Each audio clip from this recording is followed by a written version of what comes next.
Well, happy Friday, everybody. Ben and Woods, 97.3 The Fan. Great to be here with you. Let's get our heads right on a Friday. Now, if you're a Ben and Woods listener, you're a fan of us, or if you hate listen, that's fine too. You better drink it in today, because it's going to be a minute till you hear your pals again, because we're going to be off all next week. What's the date we come back on the air? Will be 7th. July 7th. Man, we're going to miss you guys, and hopefully you miss us too. But sometimes you got to go away for a while to let people know, man, I really miss those guys. I miss my morning routine.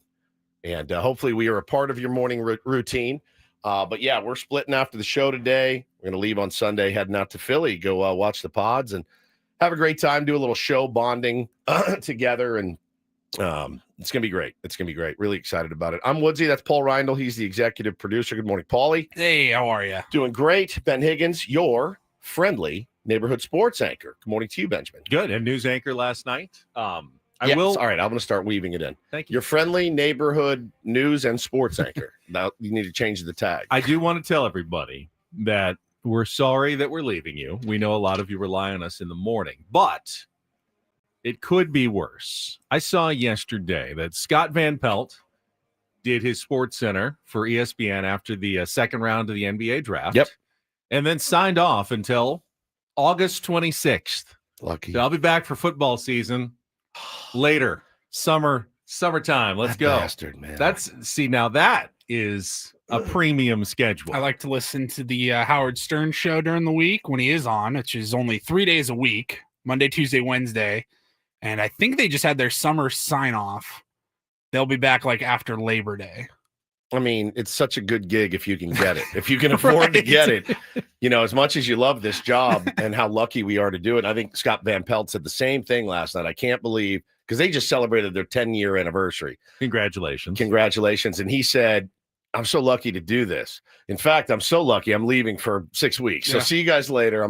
We're out. So we are going to be out a week. Imagine we do like a week of shows after the World Series, and we're like, all right, we will talk to you guys from the Peoria Sports Complex in February. We wouldn't have a job to come back to if we did that at this point. But I'd like to get to that point in my career, to be honest with you. We're really just taking the 4 days off. It's the holiday week. Yeah. You know, spend some time with your family, celebrate this good old country of ours, the US of A. Yep. And we'll be back on July 7th. Now, in our chat, Fred's Slots and Stuff says, sounds like a mini mart in Las Vegas. Fred's Slots and Stuff says you guys got to do a live stream at some point when you're in Philly. We are planning on doing a member live stream. So if you are one of our YouTube Gold members, keep an eye out on our channels to find out when we will be joining you from Philadelphia next week during our trip. Got some general ideas of when we want to do it. Probably going to be after a few cocktails, and we'll have some fun doing it. Tipples. Yeah, that's a word for cocktails. Oh, I didn't know that. Tipples. If we're looking at either also some nipples, maybe. There might be nipples involved. Could be Monday night, could be Tuesday. We're not sure yet. Now, we'll do something. It's a good time to also remind you guys to follow us on socials. You know, we're going to be constantly updating at Ben and Woods on Twitter, at Ben and Woods on Instagram. And yeah, we'll let you guys know. You'll know all of our movements. I spent the week talking about my movements, and these will be different movements, hopefully, when we get to Philadelphia, man. So we're excited, dude. The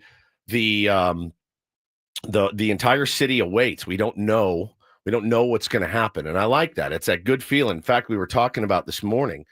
Benny sent us a text about your son, Graham, who found a place up in Washington, in Seattle, and he's moving. And I got very wistful when I read your text last night. They still have a couple of months. He's going up in September. Yeah. But yeah. She's going to work the summer, save some money. Yeah. First child to leave the house.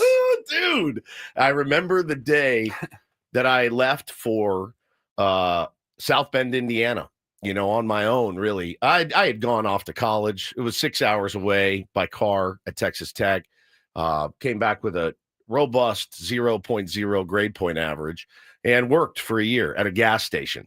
And then after a year of working at a gas station, realized I don't want to work at a gas station anymore. I want more. Went up to a Notre Dame game with my dad. We parked at Holy Cross College, and I said, hang on real quick. And I ran inside and I grabbed an application. I threw it in the rental car. And I said, I want to talk to you about this. He said, great. And next thing you know, we got back from the game. I made plans, and maybe a couple months later, I was up there on my own, looking at myself in the mirror for the first time at 19, going, all right, dude, this is your last shot. There's no coming back, tail between your legs. Go up there, finish school, stop being a dip ass, and do it. And man, just seeing your text just brought back all these memories, man. It was really, really crazy. Like to think about that part of life of like, all right, we're doing this. Like, I'm going to go do it, scared to death, no friends, no car, just figuring it out. And it's kind of when I became, a little more self-sufficient, I never really left entirely. Yeah. I was out of town for college, but I always came back in the summers. Of course. And then when I was done, I was right back here in San Diego. I mean, it's so understandable, though. My wife was the same way. It was hard to leave. She went to San Diego State, and she went and spent every weekend at home. Like, just drove the 20 minutes back. I did that a lot from LA. Yeah. Probably, at least once or twice a month. I'd come back on the weekends. If It's nothing's hard. going on around school, Well, it's hard then to I just come back. It's hard to live here and why would you ever want to leave? I totally understand wanting to stay, but I give him a lot of credit for It's going to be different. Yeah. I give him a lot of credit for wanting to go. And I really think, it's like I tell people all the time, your hometown's always going to be there. It's always going to be there. It's never going to leave. You're going to be there. You can go, you can try. I just recommend to everyone, and I do want it for my kids. I want them to go live in Chicago for 5 years, go to live in New York, go try DC, whatever. I want you to experience the world a little bit because it helps you understand, A, how much you appreciate where you're from, and B, how much world is out there, outside of your bubble. So it just brought me back to all that. It was crazy. I mean, I know it's not feasible for everybody, but I do think it's important to prioritize like going away for college.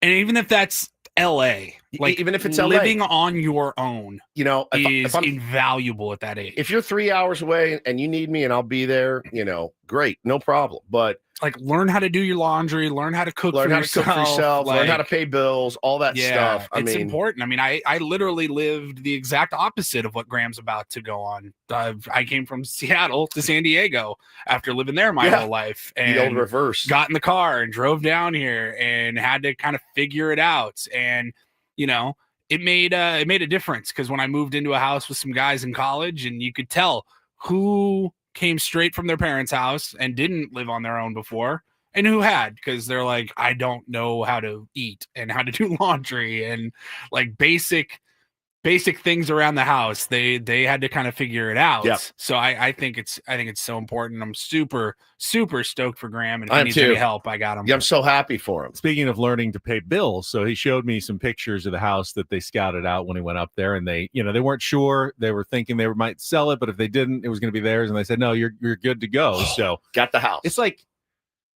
nicer than I was looking inside. This place is nice. I'm Yeah. going like for, three young guys. I think it's him and two of his buddies that are going to be living together. I'm going, can you afford this? And then he told me what he was paying, and go, how do you get that? I'm going, Seattle's a nice place, Yeah, it but is. Man, living in Southern California is expensive. It is, compared but to other places. Hey man, it's like this too. I have friends and couple friends and stuff, and you can kind of tell.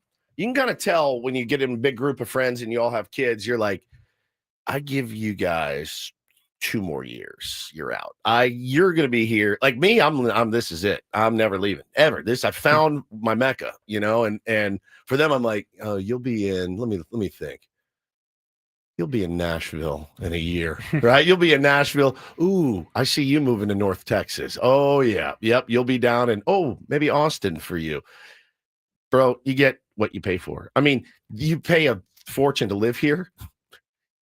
Double it. It doesn't matter. Like, This is the greatest place on the planet. And in order to truly, truly, truly realize that, go live somewhere else for 6 months. Go live somewhere else for 2 years. I mean, for me, I think my equation is I'd rather have a little less accommodations. Yeah.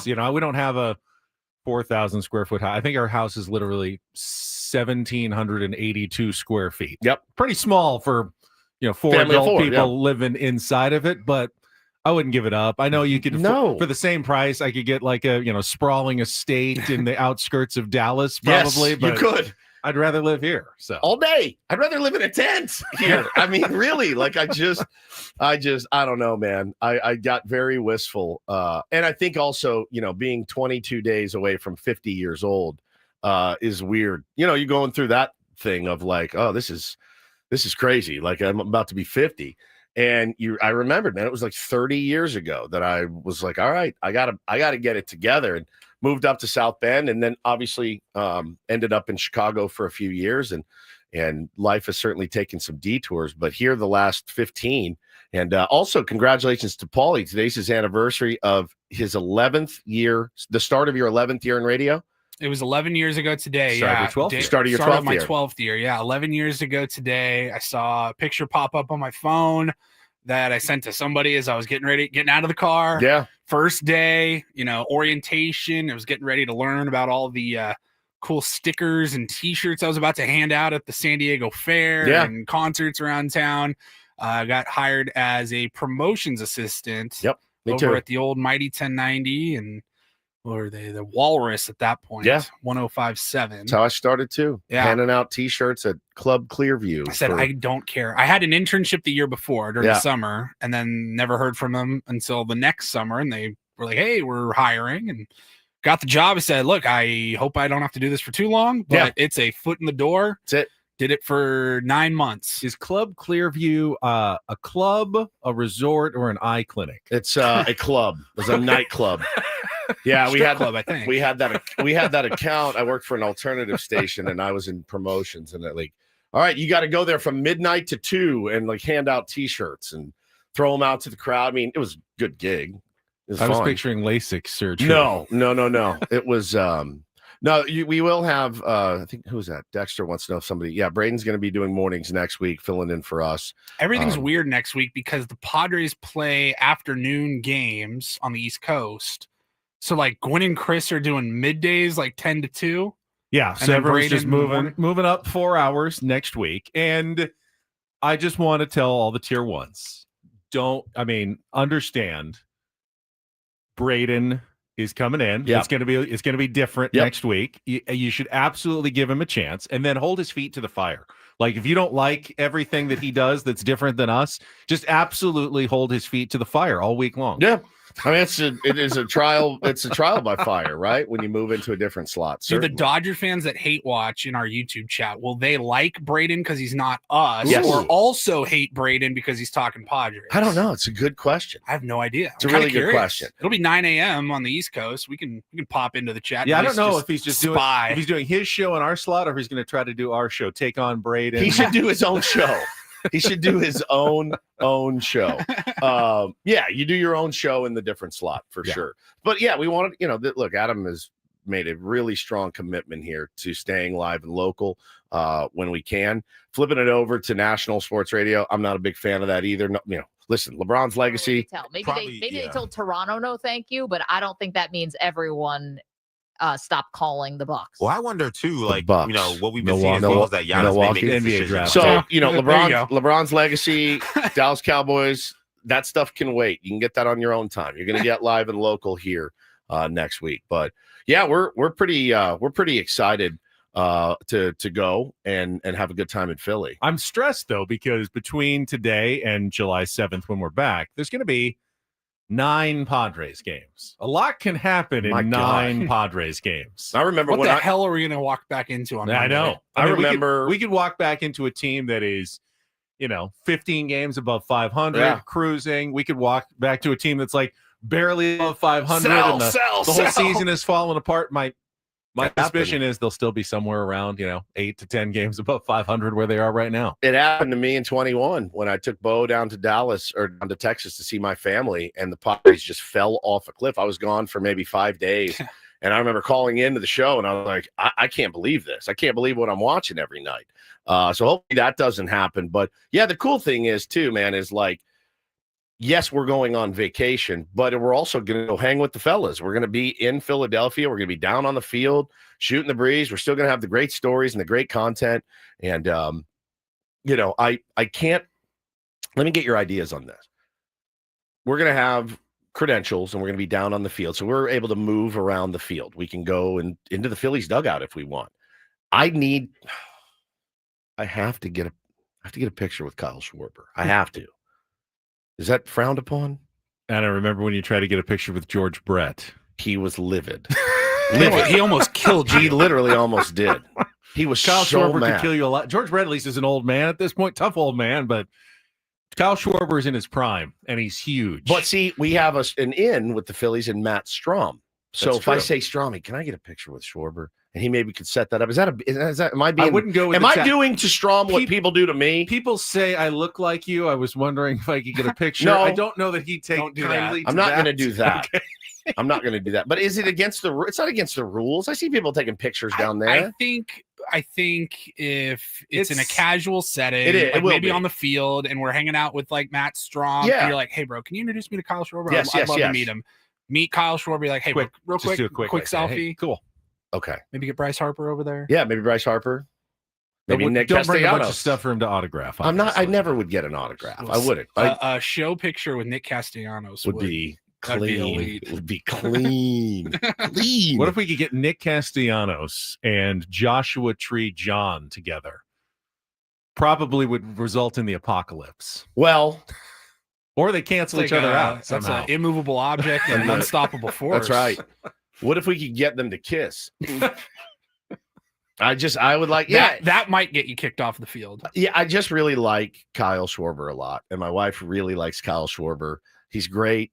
Wish he was here. Wish we had him. I think about his home run that he hit Every here day. in the 2022 Every day. NLCS often. every day. That third story right field. What? Whoa! Where did that land? What? Like, sorry, you. I love you. Know I love you. You. I was sitting along the third base side, so I was looking directly, like right field was right in front of me, and just watch that ball sail, unlike any other ball I've ever seen hit at Petco Park. We don't have any shirts either, do we?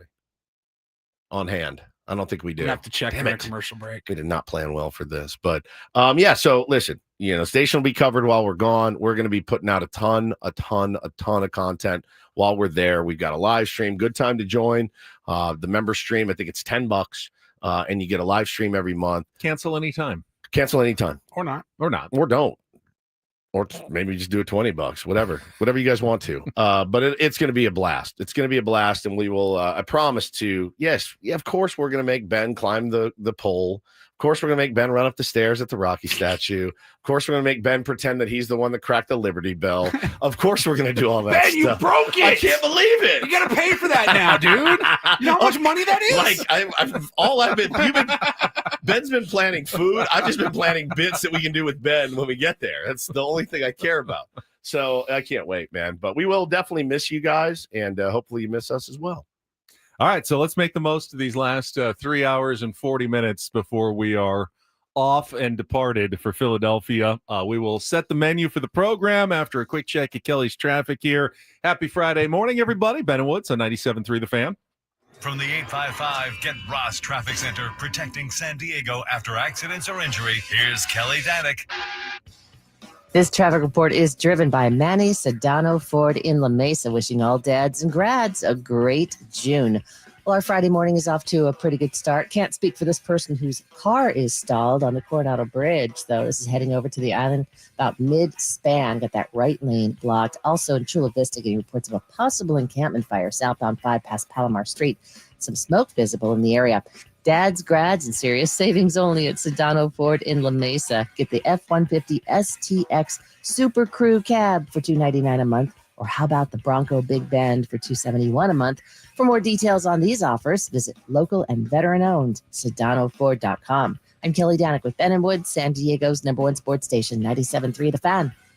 So for the first time in 2 weeks, we do not have a game to talk about this morning. However, we still have a jam-packed show planned for you, beginning with our friend who Paul just went to get. He's going to be in studio. Clark Fahrenthold from Mad Friars is going to be here. We just saw Dennis Lynn in The Athletic write a story about how A.J. Preller believes that his minor league system is quite a bit better than the rankings are giving it credit for. In fact, I think what I heard is that A.J. thinks they have a top 10 system again, and that they have the capital if they want to make moves. And potentially guys that could come up and help in the second half of this season. Some wicked arms. We've been seeing videos from the Mad Friars guys of relief pitchers who've just been shoving in the minor leagues. Padres may have the at least deepest relief corps system in Major League Baseball right now.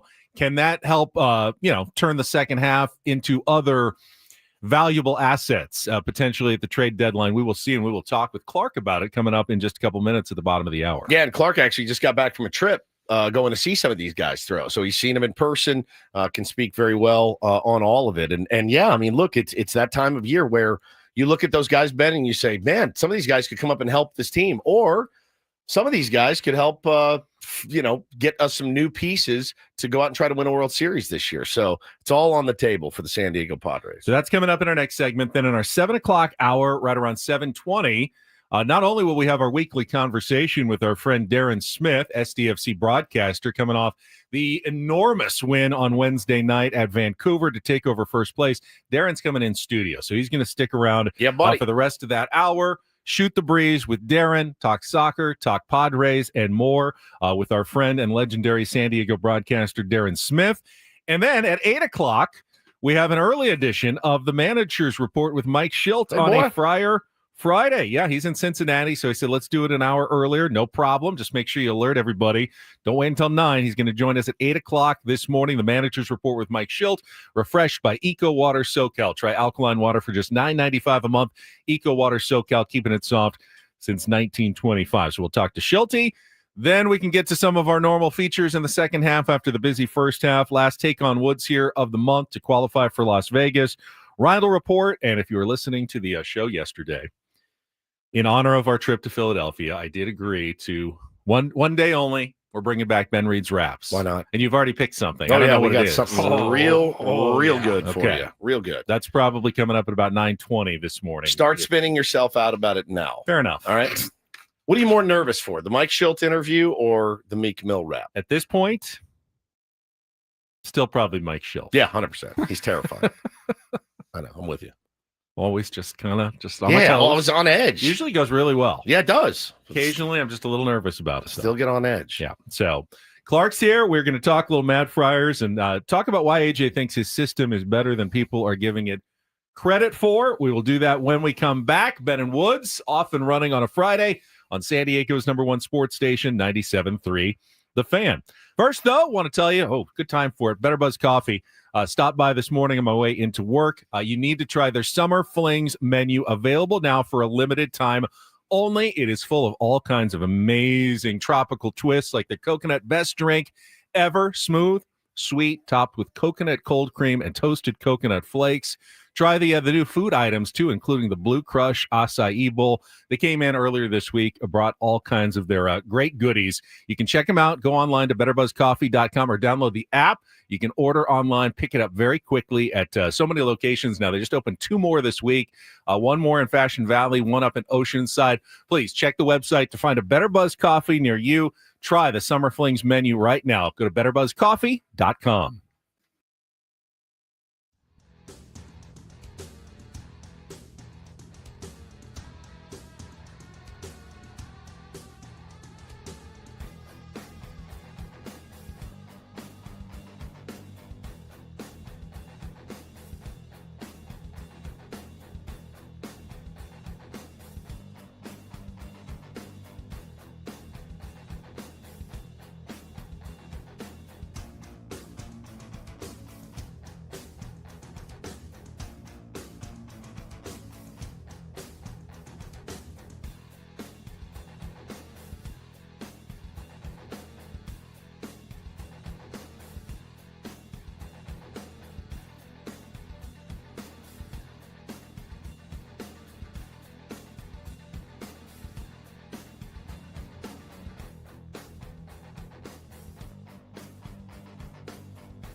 Hey players, things are about to get real here in San Diego. Introducing the all-new Hamul Casino Resort with a 200-room hotel tower, exciting new eats and drinks, plenty of new places to play, and a luxe spa and salon. Hello, rooftop pool and deck. It's where players can play their hearts out and enjoy all the perks that come with it. It gets real this summer at the all-new Hamul Casino Resort, the players' place.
Had a couple of tier ones point something out that I hadn't thought of, but they're 100% right, Woods. Ray did it on our YouTube stream. Friend Doug Downing did it. Doug. The fact that we are going to be off next week almost guarantees that AJ Preller is going to make a trade. So thank us for leaving. Garrett Crochet coming back I'm here. guessing 10:04 today. Today. That would be the ideal AJ time to make a trade. Oh, Benowitz can't talk about this for 9 days? Oh, this is the perfect time to make a deal. Better get your ass in gear, AJ. You got 3.5 hours, buddy, to get something done. Crossing the wire at 10:01 p.m. or a.m. this morning. Yep. We'll find out. Hey, listen, we'll jump on. We'll call into the other shows, whatever we need. We got to do. Does AJ have more capital to make that trade, though, than some people around baseball think? We're going to talk with our friend Clark Fahrenthold from Mad Friars about the Padres minor league system. He is in studio and standing by right after this check of traffic on 97.3 The Fan. From the 855 Get Ross Traffic Center, protecting San Diego after accidents or injury, here's Kelly Danick. Traffic is sponsored by Valvoline Instant Oil Change, your 15-minute drive-through oil change. Speaking of car maintenance, we got a couple of stalled vehicles. One's on the Coronado Bridge, heading over to the island about mid-span, got the right lane blocked. And on southbound 15 before Rancho Bernardo Road, stalled car taking up the slow lane. San Diego summers mean beach days, road trips, ball games. Make sure your ride's ready with Valvoline Instant Oil Change. Drive in, stay in your car, and be done in about 15 minutes. No appointment needed. For coupons, visit SoCalOilChange.com. I'm Kelly Danick with Ben and Wood, San Diego's #1 sports station, 97.3 The Fan. Now, if you follow Matt Friars online, you've seen Clark Fahrenthold's work. He has also been writing for the UT, seen that byline a few times as well, and he joins us in studio this morning. Clark, good to see you again. Great to see y'all. Really appreciate you having me on. Our Looking pleasure. forward to talking. Well, So, yeah. hold on real quick. Now, we got a gift from Matt Friars. I brought it in special. I'm glad you brought it in. You know how hard it was for me to sit on this last night and not open a package so that I could bring it in. This is from your overlord, John Conniff. Yep. Ever so gracious. Ever so gracious. And we've got Look at that. Got for Ben Higgins. Look at this. Polo. Now, Polo. I've gotten a lot of T-shirts, but I've never gotten a polo before. That one looks nice. Yes, the El Paso Chihuahuas. What color would you call this? I'd call that salmon. Salmon, I was about to say that'd probably be my call on Salmon it. peach. Coral Oh. peach. Coral. Not And bad. I got a killer Oh, I like that. El Paso Chihuahuas. I like that. Look at that. Soft, beautiful tee with a little Chihuahua with a bone on the back. Oh, there you go. I love There it. it Thank is. you, John. Just Thank a you, little Matt. thanks, John. Thank There you, go. Matt Friars. You guys are the best. And all right, firll us in, man. What's first of all, you went on a trip, like the scouting trip, if you will. So I was out in San Antonio this past weekend, had an opportunity to talk to a lot of guys that were out there. Some really interesting names, especially in the starting rotation. Henry Baez pitched really well when I was out there. Man. Braden Nett's been a guy who's been absolutely tearing it up. Got to see Tyson Neighbors, Romeo Sanabria, Brandon Valenzuela's had a really nice year offensively at the plate for San Antonio. A lot of guys that are really, I think, pushing each other when they're down there. I think that's sort of the collective sense, is that it's a really close group, especially on the pitching side. And you've sort of seen it reflect not only in their record, but how these guys come out and pitch every night. Let me start with Brandon Valenzuela. Yes. I've got to think that if you're Brandon Valenzuela and you're a catcher who's having a really good season in the Padres minor leagues, you're wondering, what is it going to take for me to crack the big league roster and get an opportunity? It would take AJ Preller hiring a new manager, is my guess. Mike Shildt values. Do you think veteran do leadership. you think that he could be ready, given the low bar of offensive production we've seen on the big league level on the catching side? Yeah, look, there's definitely an argument for Brandon. I think he's someone who's a guy who's taken advantage of opportunity in San Antonio. He ended the year, I think a lot of people forget, in El Paso, and then slower spring training, gets a slower start, gets put back into San Antonio to start the year. I think for a lot of guys, that would be maybe a little bit crushing. But Ethan Salas obviously goes onto the IL, and he's taking advantage of every opportunity being there. 131 WRC plus at this point of the season. I think 451 slugging percentage. That's his second best career run production numbers. Really impressive. Guy can draw a walk extremely well. I think he's for his career over 10% walk rate throughout the levels. He's already a really good defender. I was going to ask, how's the defense? So he can gun down guys like crazy. The arm is fantastic. When you look at him framing, really does a good job of stealing strikes in the bottom of the zone. Luke Montz, the manager over in San Antonio, raved about him. You know, he talked a lot about him improving as a game manager, taking control of the staff. I think to your point, obviously the manager being with Mike Shildt, I don't know how much they're willing to give him an opportunity immediately in a pennant race. In a pennant race, yeah, you know, it makes it difficult, but I would say Brandon's really put himself in a good spot, not only with the production that he's put up, but with the kind of profile that he fits out, with him being more of a defense catcher first. Well, and again, you know, you look at what Camposano's doing down there, and he's in AAA, ripping the cover off the ball. A guy like Brandon Valenzuela too. Look, other teams that may be more apt to say, well, we're not really in a pennant race right now, but we want to build for the future. Potential chips there for AJ to move? Yeah, look, I think across the board for the minor league system, there is more capital than I think maybe some people would give them credit for. I think you saw a number of the names last night be involved in that. Miguel Mendez. I think Valenzuela is certainly a guy, if you're looking for a younger catcher, maybe if you wanted to make that move because you like not only just the floor with the defense, but possibly the continual upside with a bat, especially one that's switch hitting. So yeah, I think if you wanted to say he could be a trade piece, not that he'd be a super high, like, hey, that's a premier dude you're going to trade, it's going to headline a massive package. But if that did become the case, yeah, there is value with Brandon Valenzuela. Not only, I think, again, as a potential 40-man guy in the future, but also as a trade piece. Talking to Clark Fahrenthold in studio from Matt Friars. You mentioned Braden Nett, not on the 40-man roster, which I think makes him more of a long shot to get a call up when the Padres need a starting pitcher, possibly on Monday. Game will be in Philadelphia, but an intriguing option. Do you see the possibility that he could be coming up here in the second half of the season? Yeah, you know, Braden's, I think, once he makes his debut and people talk to him, I think people will realize he's one of the best stories, probably not only from a scouting standpoint, an undrafted free agent in 2022, a guy that didn't throw in college, had to go to the draft league through 16 innings there, was working at Home Depot when he actually signed his contract with the Padres. Do I see him getting an opportunity in the second half? I think I would sort of go with what my buddy David J said. He's only thrown 66 innings this year. That is his max he's ever thrown at any level across his professional career. I think you could see him in a longer relief role, maybe towards the end of the season. Again, the fact that he's not on the 40-man, I think plays a big factor into it. But again, when you haven't had a full workload higher than 66 innings, I think it would be a little bit difficult for the organization to be like, hey, we're going to hand the keys over to him rather than a guy like Henry Baez. But I will say Fournette, for me, he's the highest ceiling arm currently in the organization. I think when you look at a guy that can throw, 6-7 pitches total, technically, when we talked last time, he did sort of sideline the sweeper. But a fun story I'll tell, I was talking to him at spring training. It's about the split finger. He was using that pretty heavily in Puerto Rico when he was over there pitching in the winter. Ruben Diablo came up to him, was like, hey, not really living the shape on it. We're going to go ahead and ask you, throw it a little bit less. And Braden, being the kid that he is, he was like, yeah, I was disappointed by it. And he went on Instagram Reels, and on Instagram Reels popped up the grip of a kick change. And he started throwing that in camp. Now he throws it all the time. It's one of his best pitches that he uses in his repertoire. Found it on Instagram, which is the crazy thing. It's sort of a fad now.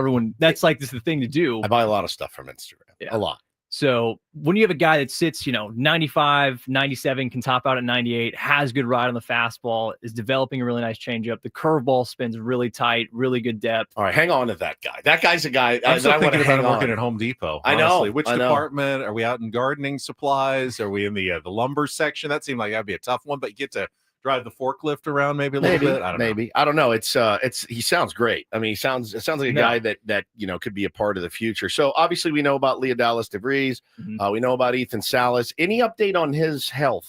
Yeah. So Salas, from my understanding, when I was in San Antonio, the word around it is being extra cautious. They're taking it very slow. He's in Arizona right now.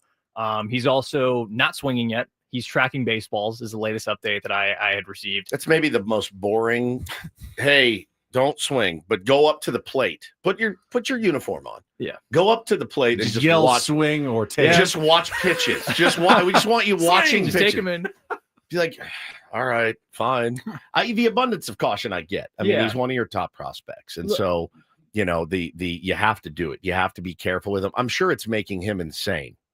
I'm sure it is too. I mean, I'm sure there's nothing more than he wants to get back onto the field than anything right now. But yeah, the abundance of caution is definitely the route that they're going. I was never clear. Obviously, he's dealing with a stress reaction or fracture in his lower back. Mm-hmm. The slow start, was that contributing to it early? Because remember with Tatis, it took him forever to figure out stress reaction. Like, what's going on here?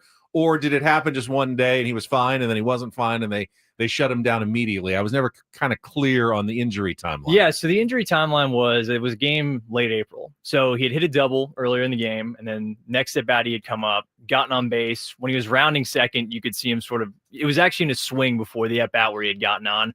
You could see him sort of just like stretch out the back. It was something tight, didn't look right. Stayed in, ran to first. Then when he was trying to there's a base hit, trying to run to second, go to third, just couldn't do it. And so they pulled him out. They didn't put him on the IL initially. Then they put him on the 7-day, and that's sort of where it's been from them. But yeah, it was an in-game thing that, again, just one of those where he stretches it out, can't get it loose. It ends up being the injury of what it is. And that's tough. Yeah, and he was a guy that played a ton of baseball last year. He did.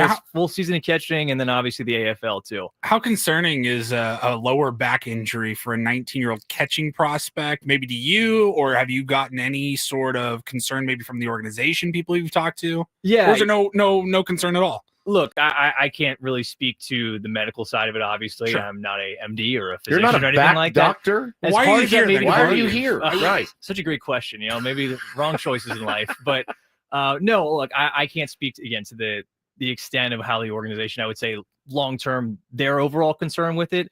I just think, again, when you have someone who is still at the moment 18 years old and you have signed for this amount of money and who they believe to be the catcher of the future, I think I look at him and say, hey, even with the struggles, positional value wise, what he does defensively, what I believe he can be offensively with his ability to walk, and I think can be, 15, 20 home run guy. that's, a really solid baseball player. No doubt. So I don't think, they want to risk anything with him right now. They want to take it slow. Makes perfect sense. It makes perfect sense. So, listen, and we talked about the earlier in the week, the direction that certain teams have to take at the trade deadline. The San Francisco Giants were unable to sign a big marquee slugger, so they just traded for one. A disgruntled employee in Rafael Devers. They paid a lot of money to do it. That is a strategy that Buster Posey and his team will probably look to exploit over the next few years. Guys with no trade clauses. They come on in. We're going to trade for you. We're going to give you good prospects, and we're going to pay the money. Come on in. Now we have sluggers on our team. Ours is to the point where we don't have, hundreds of millions of dollars to spend anymore. We have all these long-term contracts, but we do have prospects that we can trade. We do it every single offseason. We unload a lot of the farm, and then AJ goes and restocks.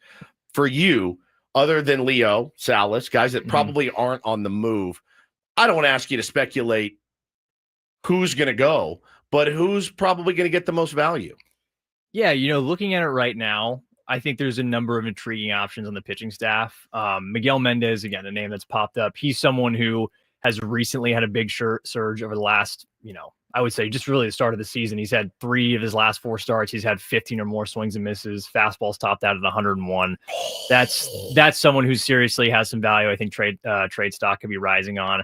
If you want to look, again, the organization's strength, at least depth-wise in the farm, is the relief arms. If you want to go with Nunez, obviously he's someone who could be a contributor for the big league club. But when you're throwing 101, getting up to, 17 inches of horizontal break on your slider, extreme supinator, that's a name that you could obviously move. Tyson Neighbors is a guy that I love out of K-State who's in AA San Antonio right now. Across both high A and AA this season, he's got a 45% strikeout rate, which is pretty dang good. Really good fastball that right now, when I was looking at the Hawkeye, I was getting 19, 20, 21 inches of induced vertical break, just massive ride on it. Really good gyro slider with it too. If you want to go to other places, there's obviously Kavares Tears. You could look at him in low A like Elsinore. You probably would want him to catch fire. And then maybe if the idea of sell high, just because the whiff rate has been higher. It's around 36% right now. Strikeout rate's at about 29%. Exit velocity when he connects with it has been exceptional, but there's a component of, hey, you need to make consistent contact. Yeah. Boston Bateman has looked really, really good. And I know for me, that would be a tough one just because I really like the upside that he has at just 19 years old. Right now, his 3.08 FIP is 4th in the Cal League. 3.51 xFIP is 6th. 27.2% K rate is 4th as well in the California League. So he's getting a lot of success here against solid competition comparatively to his age at this point. So there's certainly names. Again, the depth is there more throughout the organization. I think some people want to say right now, but there are players and pieces there available to make moves that you need to. Certainly high draft picks are going to attract more attention from other clubs. Boston Bateman was the Padres' 2nd selection, I believe, second round last year. And then Cash Mayfield was the 1st. How's he doing so far in terms of, is he a guy that you would really want to hold on to, or do you see him more as a potential trade chip? Because both of those guys are still 19, 20, pretty young, right? Yeah. So if you were to ask me between the two, personally, I would be more inclined to trade Cash. I would say right now. Obviously, he's had the shoulder issue a little bit. I'm glad to see him back and healthy. He's a little bit older, though, already for a prep arm. I think right now, some people might look at the velocity, which has been lower, 91, 92, 93 for the fastball, which I think coming out of out of high school, there were reports about, touching 97, 98. But the stuff has been, in terms of results, good. He's getting results right now. I think the overall stuff, though, when you look at the metrics, not as good as a guy, say, like maybe Bateman or something like that. So he would be someone I would say, for me personally, I would look between those two arms that you took in the 1st and 2nd rounds more likely to move off of. So interesting. It's good stuff. Real good stuff. Really good stuff. Yeah. What do you think the Padres are going to do here with their starting rotation then? If it's obviously probably not Braden Net yet, who are they going to fill Brian Bergert's spot with here coming up? Yeah, look, losing Bergert's tough. I think he's looked exceptional. We love him. I've sent you some stuff on him. He has looked really, really good. I think you mentioned it the other day. That's a guy you want out there taking the ball. But looking at it from who would fill the void, obviously, I think Matt Waldron's certainly a candidate in AAA. He's obviously someone we saw last season. But again, to a guy that I just saw in AA, who has been one of the, I would say, best competitors that I've watched on a mound is Henry Baez. I mean, he's got a sub-2 ERA in San Antonio right now.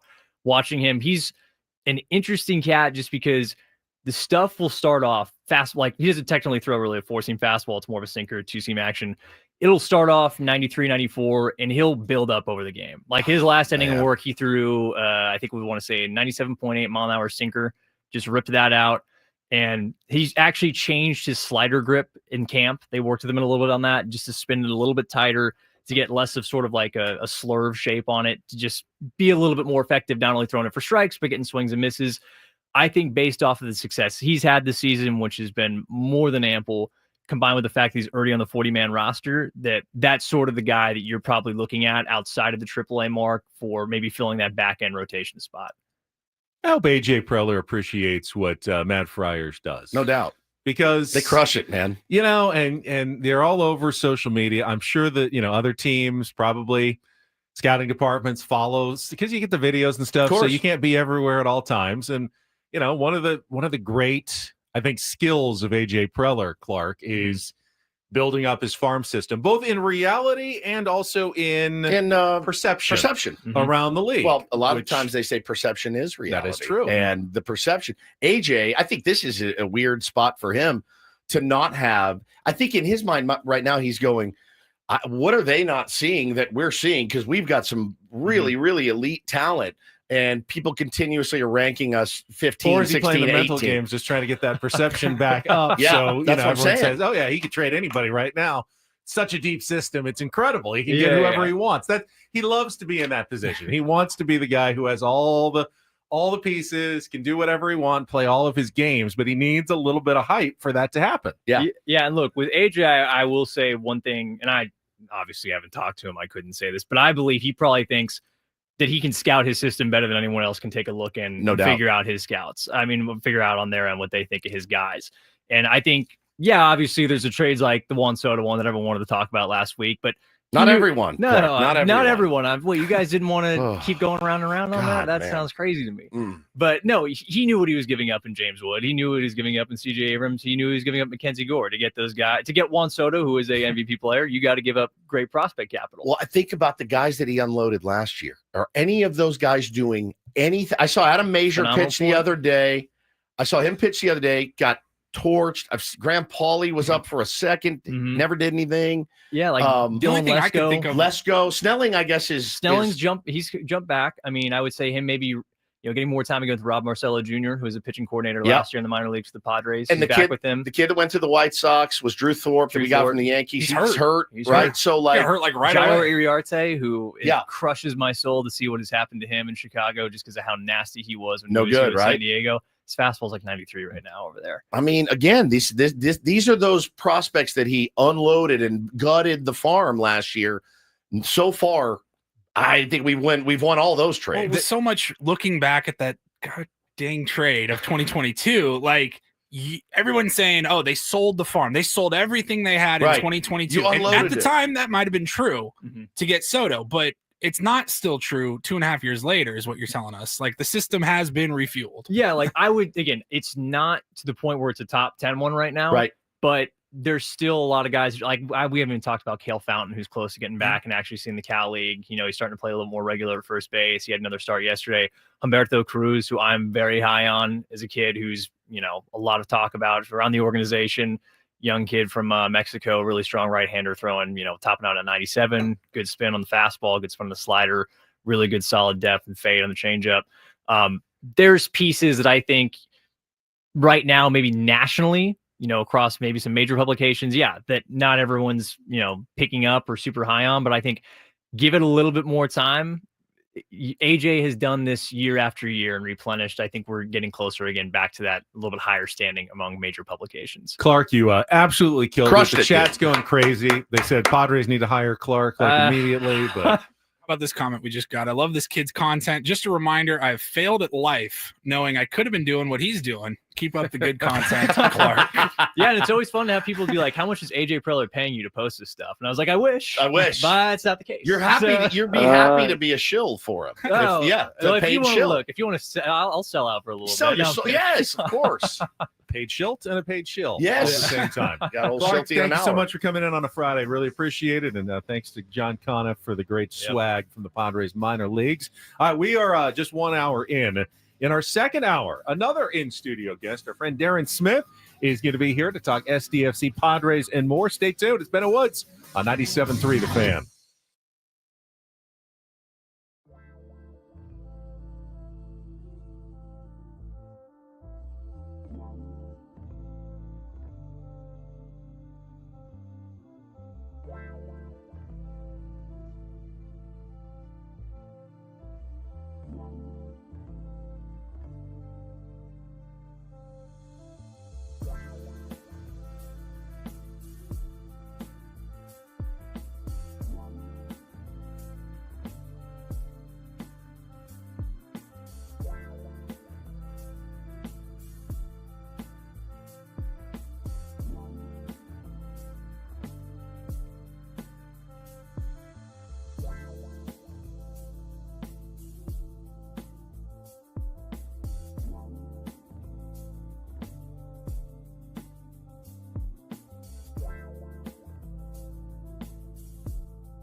Good stuff with Clark Fahrenthold from Mad Friars. I think there is a misperception. I know there's a misperception among general managers. AJ Preller has pushed back against it many, many times. But I think fans would believe that a successful trade is one where the GM is like a used car salesman who just got his worst lemon off the lot. Like, builds up this car. Oh, this is a beauty. I mean, I can't believe you're getting such a steal for $3,000. And the second the person drives off the lot, he's like hitting his knee, like, I can't believe that sucker took that prospect off my hands. Like, oh, this guy was worthless. And I just pulled the wool over his eyes and got one of his better players. And he took back a terrible prospect. It's not really how it works. There's too much knowledge around the game of all the prospects. You're not pulling the wool. Now, some trades work out that way where the prospect never, but they don't really even want to be the guy who is constantly getting over on the other GMs because, well, they're not going to get a lot of phone calls back if that's the case. He likes to put together trades that he feels are fair. And the Juan Soto trade, and we saw this in the quotes to Dennis Lin in The Athletic, the Juan Soto trade was one that AJ Preller thought was an extremely fair, well-crafted deal from both sides, that both teams got exactly what they wanted in that deal. The Padres got a generational player to help them make playoff pushes, and in a time that they were trying to be extremely competitive, the Washington Nationals got young, extremely good prospects who then developed into good major league players now. At least certainly 3 of them have developed into good major league players now. It's not always about trying to pull the wool over the eyes of the other team when it comes to a trade. Yeah, but I mean, when you can pull the wool over the eyes of somebody, that's great that you do it. And you can unload guys that, or you definitely aren't fits for your system. I mean, look, the thing is sometimes when he was able to get rid of, Graham Pauley and Lesko and Woo-Suk Go. Remember Woo-Suk Go? That was a throw. Gosh, that was a cash throw, and I don't think they wanted Woo-Suk Go. They released him recently. They did. By the way. Yeah, he's out of baseball at this point, but we got innings for him on Sunday. What was that I'm sure he's got a job back in Korea. That was a lot, right? It was a lot for a guy that threw like it was 80 like $1 million. Was it? I thought it was more he than got that. like $1 million. It was through like 84 miles an hour. I mean, it was like fantasy camp stuff from Woo-Suk Go. That's fair. That's fair. But no, Sun Cam was a great success 2-year, story. $4.5 million. 4.5. You think you got 4.5 year, 2 years out of him? I don't think no. so. No, I'm excited to see what AJ can do at this trade deadline. I think the creativity is going to come into play. Wouldn't surprise me at all if there's third team involved in a deal here and there. I mean, it's going to be. I don't envy him. I don't envy him at all. Having to figure out what's going to make this current major league team better. But, left field, obviously, like we talked about it on the roundtable, Benny, at least they know what they need. They pretty easy. We need to go identify and get better production from a left fielder. And also kind of cool that no matter who you get is going to be an upgrade. Really. I mean, if you have tiers of players, if there's a top tier, middle tier, lower tier, your lower tier is still going to give you more than what you're getting right now, most likely. True. All right, we have Darren Smith coming in studio, and he's probably going to be here in about 10 minutes. So we're going to skip Don't Do This today, but I think we can't skip what would have been our number one Don't Do This story, and that is the update, the guilty verdict in the Wander Franco case in the Dominican Republic. But there's a twist here that now has me at least scratching my head and wondering, could we see Wander Franco back in Major League Baseball at some point? Would be insane behavior. So if you didn't see it yesterday, Wander Franco was found guilty of sexual abuse of a minor in the DR. Wow. Now, prosecutors should it not just end right there? That's where it should end. And I don't know if it will, but the prosecutors were seeking a 5-year prison sentence. He got instead a 2-year suspended sentence. Now, Major League Baseball has not completed their investigation. They were waiting for the case to be finished. They will also have some sort of punishment and suspension. I'm sure it's going to be a long one that is also abides by the terms of the collective bargaining agreement with the Players Association. I don't know what that looks like. I mean, they could, in theory, could just ban him for life based on the allegations and the guilty verdict, right? Now, he's still, I don't know. I mean, they couldn't ban, wait, forgot his name. Trevor Bauer. for life, but he, in essence, you don't think he's coming back. Is that what is going to be the case? How old? Wander Franco is still just 23, 24? Like 24 years old.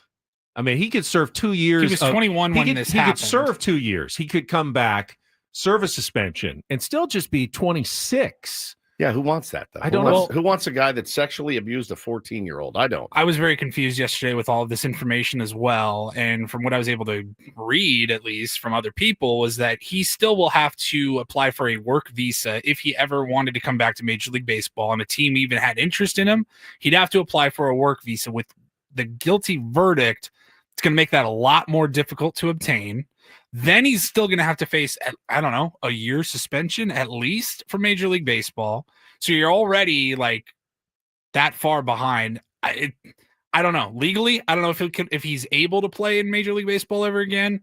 Is it likely? I would say absolutely not. I mean, look, the conditions of this that was the weirdest part. Hey, we're going to give you a 2-year suspended sentence as long as you don't contact any minors with sexual intentions. I thought the weirdest part was that the mom. And then the mom. Well, that's the girl saddest part of the story. Jail. They threw the book at the mom who served essentially, pimping out her daughter for money. For money. She had, Franco paid her, the mom, thousands of dollars and said, yeah, I'm okay with this. Just as long as the money keeps flowing, I'm fine with a 14-year-old girl. Good God. And they actually did throw the book at her, and she got a 10-year sentence in prison for that. But Wander Franco essentially was didn't get at least the harshest sentence that they could have gotten. Now, he's guilty of the charges. He was found guilty, but essentially he's not doing time. He got a slap on the wrist, and if he does it again, then he gets in trouble. Yeah, man. I don't get it. I mean, there's no who's the team that's like, hey. That's not one of those let's zig while everyone else is zagging and go sign Wander Franco. And I totally agree with you. But there's so many players in baseball who have done horrible things who come back. Not that. Pederasts in major, not that we know of. Yeah, I was gonna say that we know of. Yeah, no. But abusers. You've heard stories from guys. Certainly. Abusers are rampant. They're teams that can look past a lot of that stuff. There's it just for me, I think there's got to be a line, right? Like, hey, look, guy gets popped for PEDs. All right, sucks. Try to game the system. See you in 80 games. All right. I mean, it really doesn't make me insane. But like the domestic violence stuff and the child abuse stuff, that there's no place for that. You got to draw a line somewhere.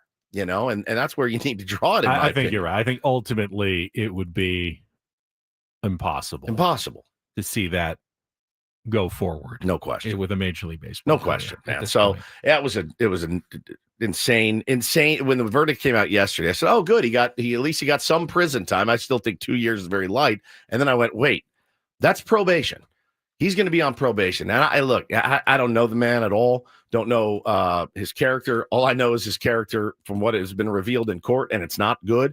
And then, somebody was tweeting about him posting thirst trap selfies on his Instagram. I'm like, I don't know that you get it. Like yesterday? Like 2 days ago. 2 days ago. Recently. The day before the sentencing.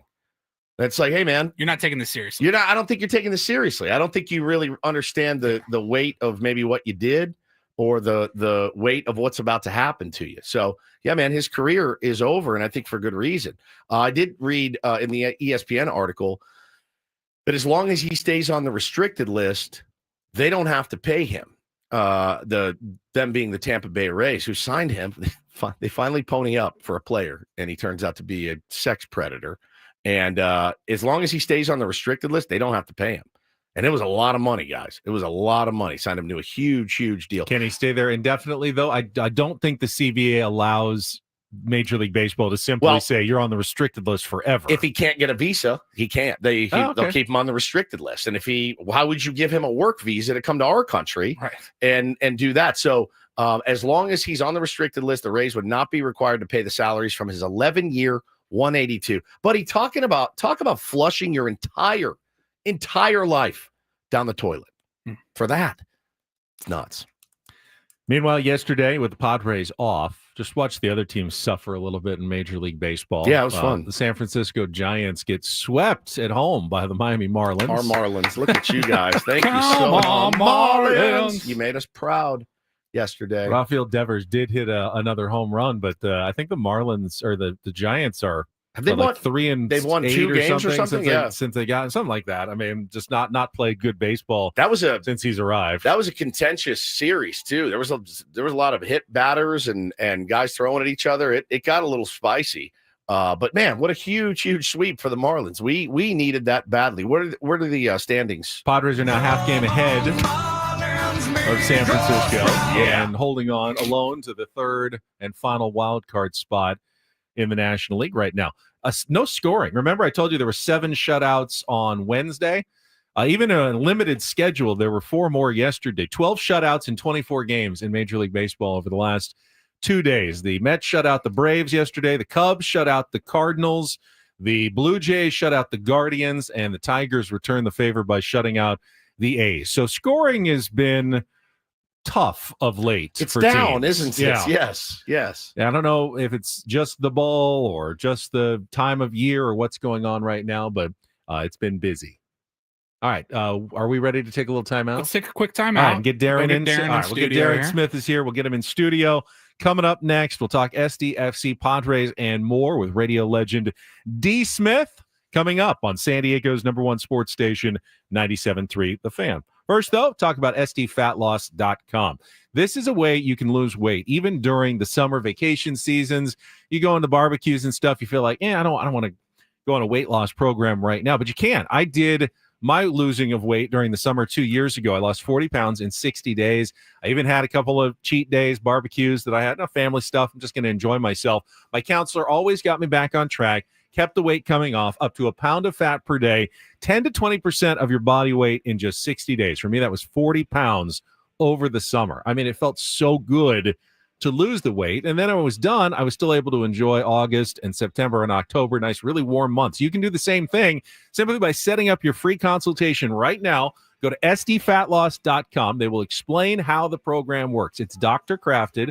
There is no exercise required. You don't take injections, and you don't have to buy any shakes or bars to eat. You're just eating real food from the grocery store, stuff like steak and chicken and fish, vegetables, and then the weight is going to come off. And if it's not, they will figure out what's not going right, and they will adjust it, and the weight will come off. It has been so successful for so many tier 1s around San Diego. You can be the next. Again, go to SDfatloss.com, get your free consultation, and right now take $200 off during their summer special when you sign up today at SDfatloss.com. Results may vary.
Hey players, things are about to get real here in San Diego. Introducing the all-new Hamul Casino Resort. With a 200-room hotel tower, exciting new eats and drinks, plenty of new places to play, and a luxe spa and salon. Hello, rooftop pool and deck. It's where players can play their hearts out and enjoy all the perks that come with it. It gets real this summer at the all-new Hamul Casino Resort, the players' place.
Usually don't do this time right now. We're just going to go straight to do this because having Darren Smith in studio. DD Mega Doo-doo moment as we welcome him. Darren, you know I do have to read the liner first, though. Don't Do This brought to you by Trust and Will. Don't. Leave your entire estate, house, kids, and life savings up to chance if and when you die. Do. Set up a Trust or Will online at trustandwill.com. This is a lot more affordable than you think. Visit trustandwill.com for more info. How are you on the old Will Trust front, Darren? You good? Taken care of? No. Oh, actually, well, you know what? You're of the age. You really should go to know. trustandwill.com. Use the code FAN at checkout. Get 20% off. Yeah, I know. Listening to you guys makes me feel bad about the things that I haven't done in my life. You know, I'm always like, my water feels a little hard. So I got to figure out how to figure that situation out. They've been keeping it soft. They've been keeping it soft since 1925. So, just so you know. Yeah, I know. Yeah. And I feel like that's something that we probably should address. And the second part of that is forever now, Lee and I have been like very negligent in getting that situation squared away. So it's terrifying to think about. I know, especially when you start rattling off the worst case scenarios. Like, what's going to happen to all these things? Yeah, we don't have any trust. We don't have any kids. Right. Like, we had I don't know. It just sort of disappears. Yeah, where does it go? Nobody has any answers to that. It's just going to be a free for all. People will tied up in probate for years. They'll just invade our house and just start taking random bottles of wine. So. How's everything, man? Good. Good. I have a dentist appointment here in about an hour or so. So right around the corner. So I figured, why not stop in? Had a little time. Good to see the boys. How are you guys doing? Man, everything's great. We're great. You know, on our way to Philly for the week on Sunday. But you're a Philly guy. You've been to Philly, many times. Yeah. Good city. What can we expect? Are we gonna get beat up wearing a Padres hat? I've heard we are.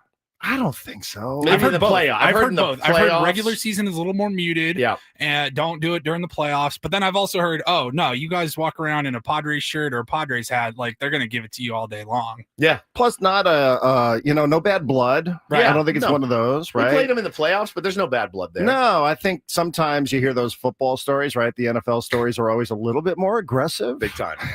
Like that's NFL in general. Though, yeah, right? The Giants fan go crazy, get drunk, like Monday afternoon. It's a Monday game. Sadly, the Phillies fans don't really have any reason to be mad at the Padres. None at all. Unfortunately, I've heard some stories about Giants fans going down to Philadelphia, and the dude goes into the porta potty, and they turn it upside down. Oh my god! Or the guy that came out, his car was on fire. But those are that's like a geographic rivalry that would probably, lend itself a little bit more to that behavior. I think it'd be okay. And Dominic's in our chat. He's an East Coaster. He says, you'll be fine. Walking around in a Mets jersey might be a different story. Probably not great. And plus you guys are well behaved. The Woods are, Nan Caro's are well behaved. Yes, I make sure they're well behaved. Yeah, I'll be very, very, very well Ben's gonna be behaved. climbing greased lampposts. Yeah.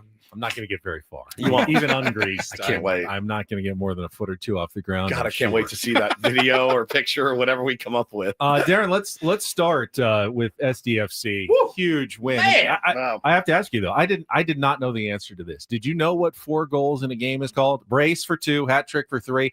I had no idea whether there was terminology for 4 or not. I think there is, but it's not. I heard haul or a poker. Like poker. A 4 of a kind. Yeah. That's what I came up with load. I think that's better. Load? You scored a Yeah. load of goals. That's Grand not slam. The Grand Slam.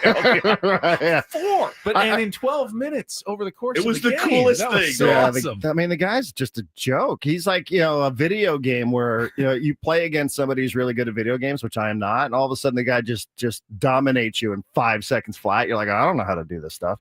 And crazy to think too, like scoring 4, it's only happened 20 times in MLS history. It's happened 3 times this year. So that's between, I was trying to, in baseball terms, obviously MLS hasn't been around nearly as long as Major League Baseball. It seems like it's somewhere between a no-hitter and a perfect game in terms of the rarity of happening. Yeah. But think about it too for a guy like that. Like everything is a record now because this is an expansion club, right? Yes. But this is one that actually is probably going to hold up for a while because of the infrequency with which it happens. And he's an unreal player. It's kind of cool too, because, the official watch party was in Escondido in his hometown at a place called Tony Pepperoni. I don't know if you guys have ever been to Tony Pepperoni. I've never heard of it, but it looked like it was lit on Wednesday night and his family was there. And, like this Milan Olaski story for a local guy. As I said against Minnesota United, I just sort of blurted out after one of his goals, like, it was one of the best stories in MLS. I thought afterwards, maybe I overstated that a little bit. And now I don't think I did. And this is just turning into a great story, not only locally, but in the league. So when they picked him up on a loan, I didn't get the sense that he was supposed to be this major impact player. This was a guy to fill in for injury, purposes for a couple of months, and then he'd be gone, probably back to Denmark at the end of his loan. Has he surprised people, or is this something that they were hoping to get out of him? I didn't get the sense that they expected anything near what he has produced so far. No, I think you're right. I think what happened is Marcus Ingvarsson gets hurt in the 4th game of the year against Columbus. And so they have Milan in the system. The club in Denmark is the sister club for SDFC. So the sporting director, Tyler Heaps, even said, timing-wise, this just made sense for us. We needed a body. We're an expansion club. We don't have reserves. We need somebody. And this is a guy who, obviously, there's a connection to the town. He knows the system, knows how to play it, has some experience in Southern California. So let's give it a shot. And now it's to the point where even, the head coach is starting to be like, yo, he ain't going anywhere. Like, this guy is here. So, his loan is supposed to end at the end of July. I don't know exactly how that's going to work out or what the clerical stuff is, but I can't imagine he's not going anywhere. He's going to stay. That's incredible. I tuned in maybe a minute before the first goal, and I went, oh, yeah, on the board early. Boom, another one. Boom, another one. And I was just going, what is happening? This influx. It was really, really cool. I mean, and you saw Vancouver come back and answer, and you're like, oh boy, this is why these guys, they looked pretty sharp too. What was 5-3 total? 5-3 final. They put one final. home very late to make it 5-3.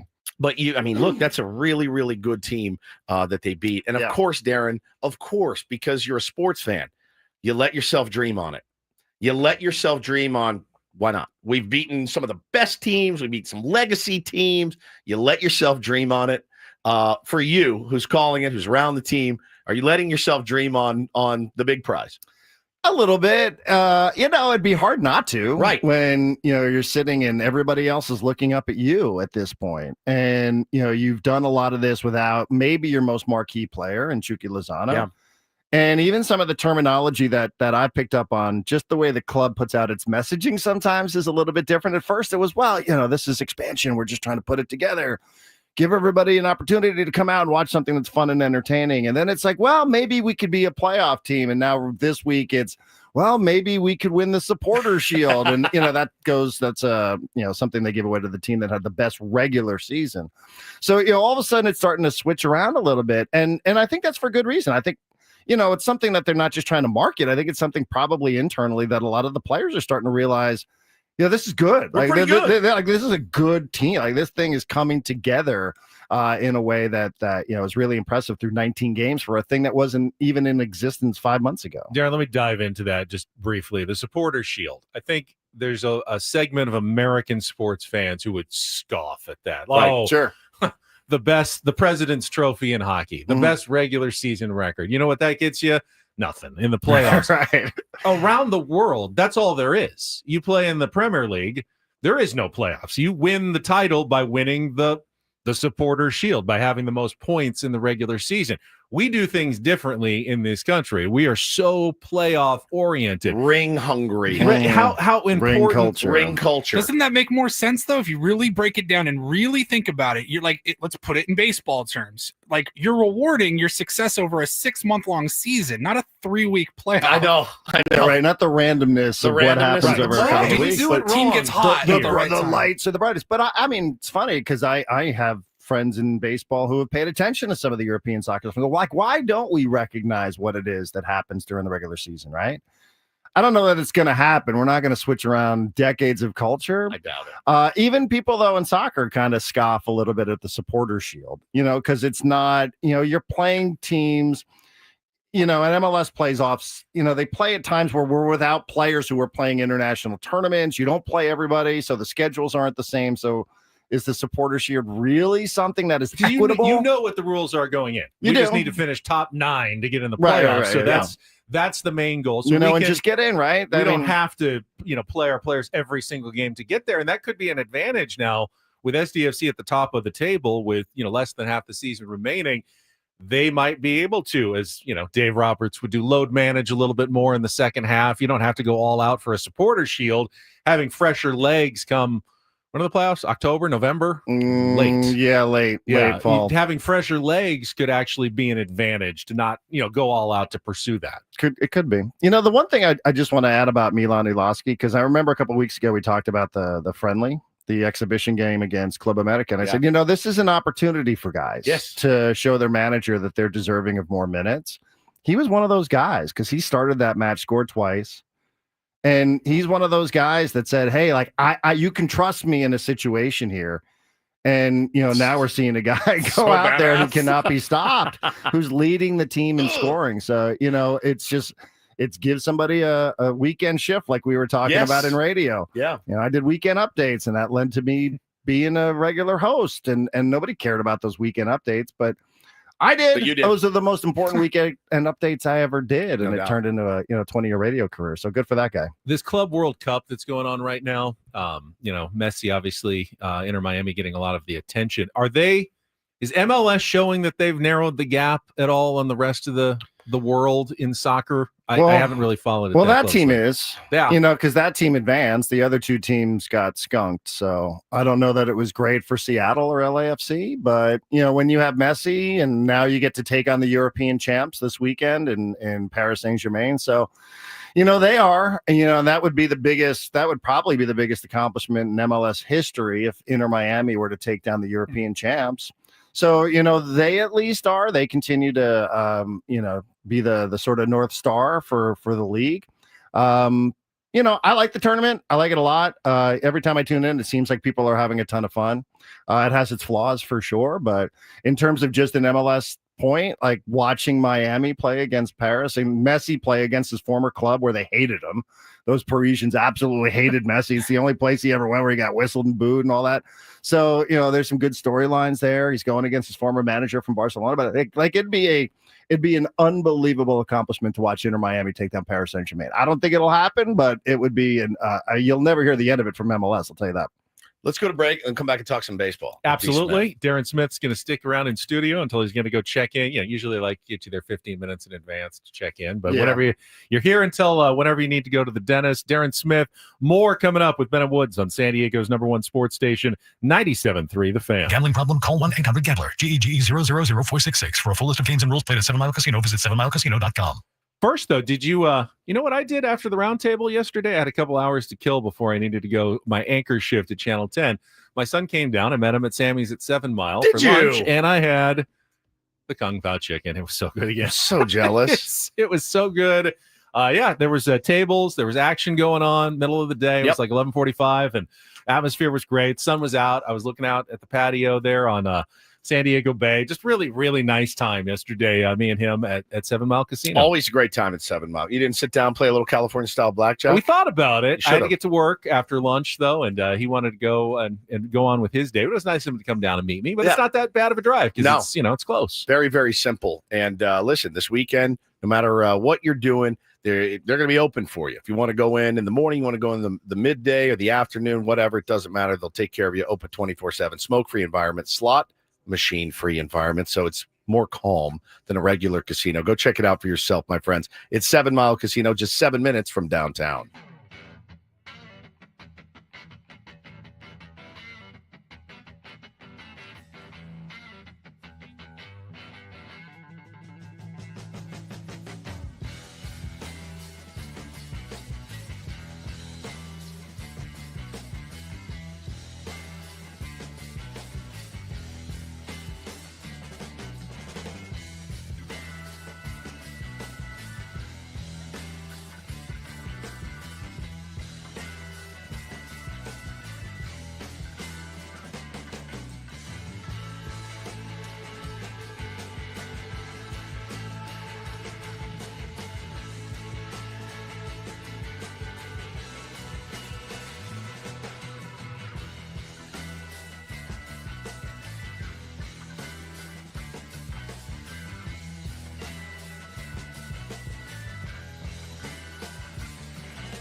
Hey players, things are about to get real here in San Diego. Introducing the all-new Hamul Casino Resort. With a 200-room hotel tower, exciting new eats and drinks, plenty of new places to play, and a luxe spa and salon. Hello, rooftop pool and deck. It's where players can play their hearts out and enjoy all the perks that come with it. It gets real this summer at the all-new Hamul Casino Resort, the players' place.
All right, we're back with Darren Smith in studio. And, of course, coming up at the top of the hour, a little early today, a Friday management report with the skipper, Mike Shildt. Of course, the manager's report refreshed by Eco Water SoCal. Try alkaline water for just $9.95 a month. Eco Water SoCal, keeping it soft since 1925. Well, here we are, Darren, midway point of the season today. Game number 81 of 162. Whew, man. Time flies. Time flies. Also drags a little bit. A little bit of both. Yeah, when you're constantly watching one-run games and now again, offense around baseball right now, it's a little bit suspect. You have teams that have some firepower, certainly. San Diego Padres are not one of those teams right now. You don't firepower offensively is not what you'd call the San Diego Padres, but man, there's value in winning some of these games. And when you get to the end of the year, if you are one of those playoff teams, you've won a bunch. You've thrown a bunch of shutouts. You've had a bunch of close games. You're a little bit more battle tested, D, after some of the wins this year. Yeah, and I don't know that I can back this up with any sort of data. By the way, Clark, amazing. He's incredible. What a listen. Right? Clark was awesome. Yep. Absolutely. But aren't a lot of those postseason games often a little less high? They're not as high scoring, and they're a little closer as well.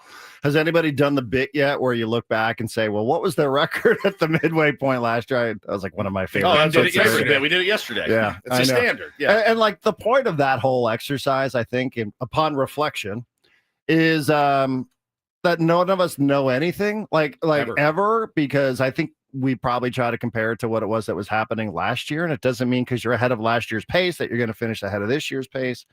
That doesn't make any sense.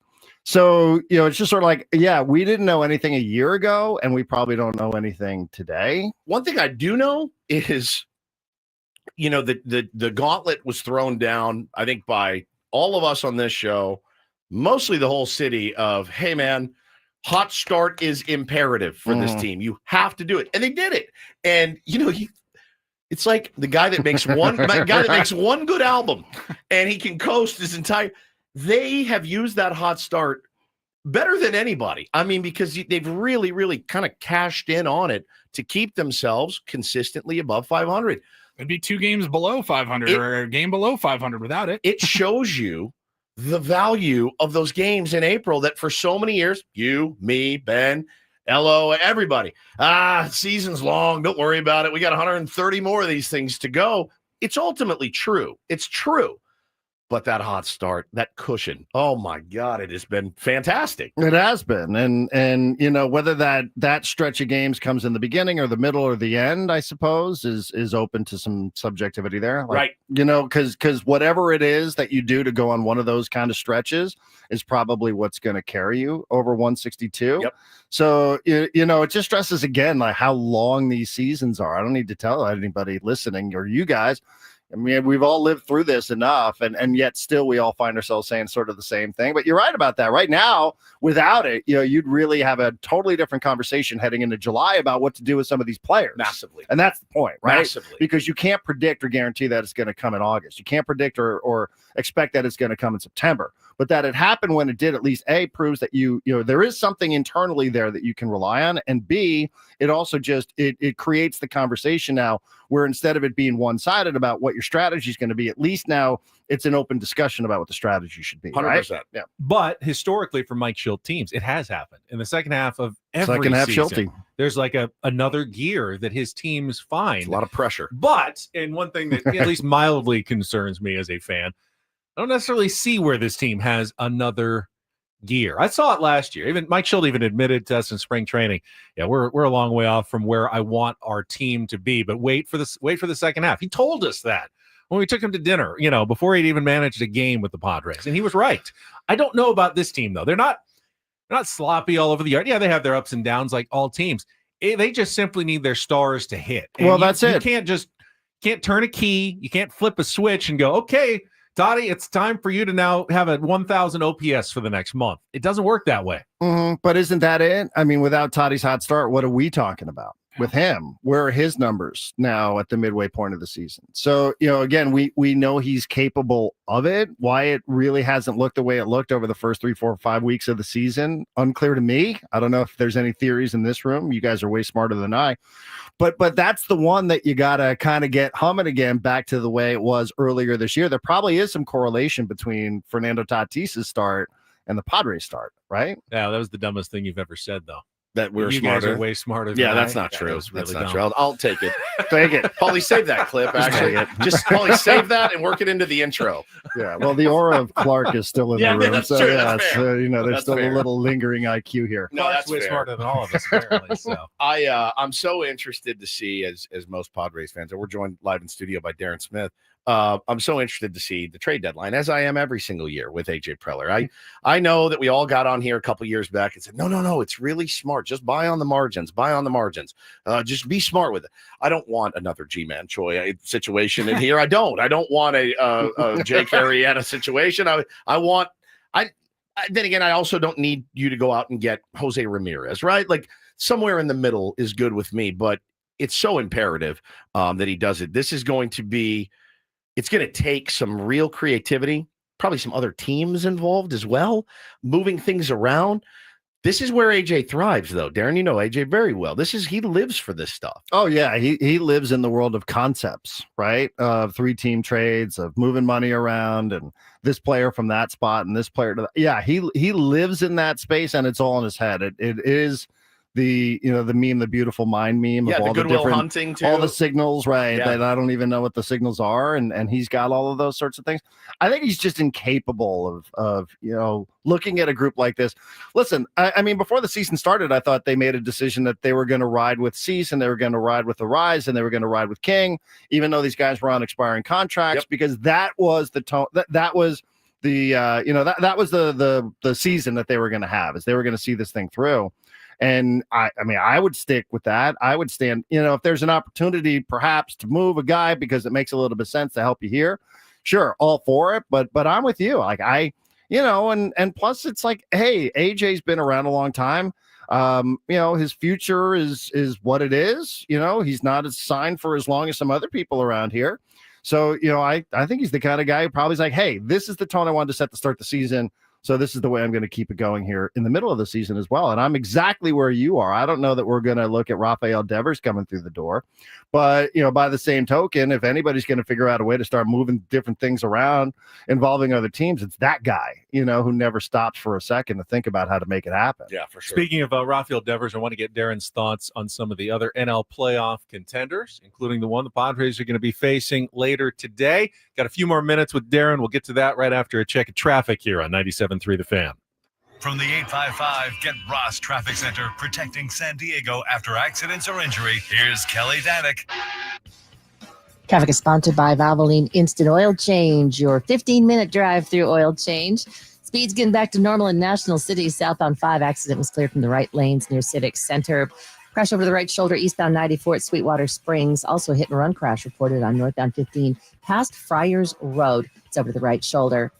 San Diego summers mean beach days, road trips, ball games. Make sure your ride's ready with Valvoline Instant Oil Change. Drive in, stay in your car, and be done in about 15 minutes. No appointment needed. For coupons, visit SoCalOilChange.com. And Kelly Danick with Ben and Wood, San Diego's #1 sports station, 97.3 The Fan. I think my first reaction when I heard the Giants had acquired Rafael Devers was, and perhaps that was the correct reaction, Darren, because I do think it was a good deal for the Giants. They needed a star. They have no stars. They needed a star like him.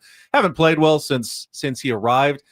I wonder whether they were close enough, or if the good start by the Giants gave them a little bit of false hope to pursue Rafael Devers. I think they'll still be happy they have him, next season and beyond. But what do you think about that move and whether the Giants truly are contenders here? I don't know if you guys, did you spend any time talking about Juan Soto? No.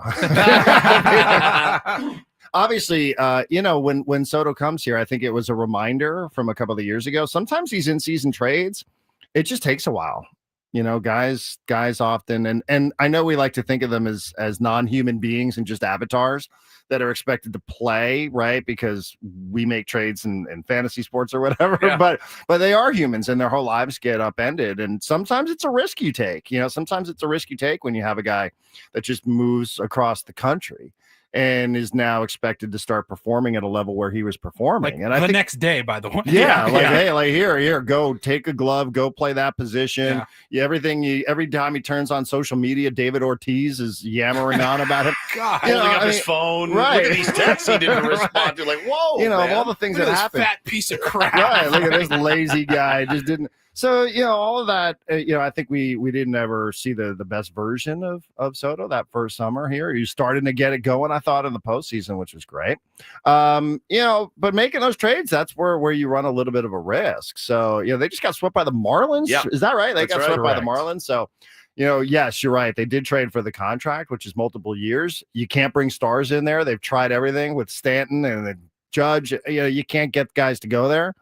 Is that exclusively for this year? I don't know. I don't really know the way that's supposed to unfold for them, but I always think that's a little bit underrated, that guys are just expected to show up there and start performing to their level when they've had this, not just baseball changing moment, this life changing moment, like somebody like Devers did. We haven't hit on a lot of those guys, and we've run through some of the mid-season acquisitions, and really, nobody. Adam Frazier was a 330 hitter until he got here, and we didn't have a position for him, and put him out in the outfield, and I think he got hit in the head with a ball, and couldn't hit a lick. Who's the dude from the Reds that came over the same time with Soto? Brandon Drury hit the grand slam the first night. Day one grand I was trying slam. to think of that night was great. That night was amazing. It was amazing. That was the Who's high the point. best trade acquisition where you have to account for star power before the trade, how they were doing. They were doing really well. They got moved.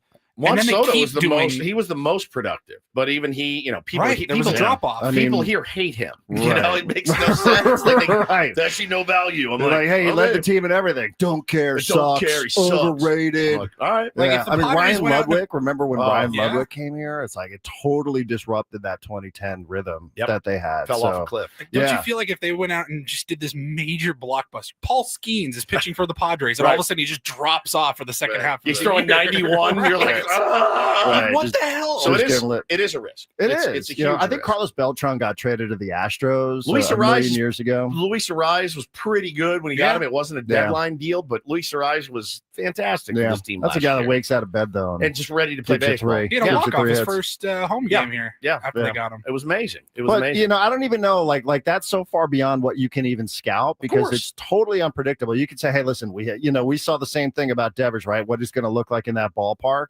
with the overlay. But it doesn't matter. Like, how is the human being actually going to perform under these conditions that he's never been in before?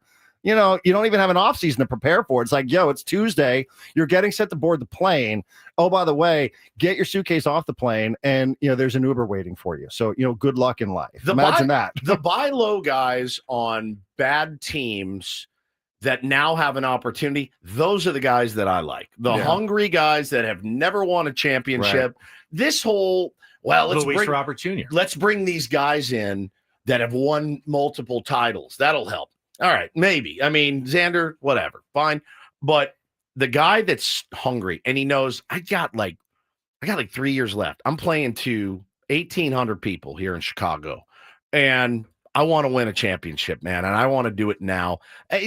Lesser names, the Mike Talkmans of the world, right? But Luis Robert, a bigger name. The change of scenery, buy low guys that are hungry. That's who I. That's Me who too. I want. And because your point is, it's not just the performance; it's also what was that guy's role in that clubhouse? Right. You guys, we're all big on clubhouse culture here. Huge clubhouse guys. Yep. What was that guy's role over there? Because if he ran the clubhouse there, now all of a sudden he has to come in and go, well, who runs the clubhouse here? Right. Because you're not that guy anymore. Right.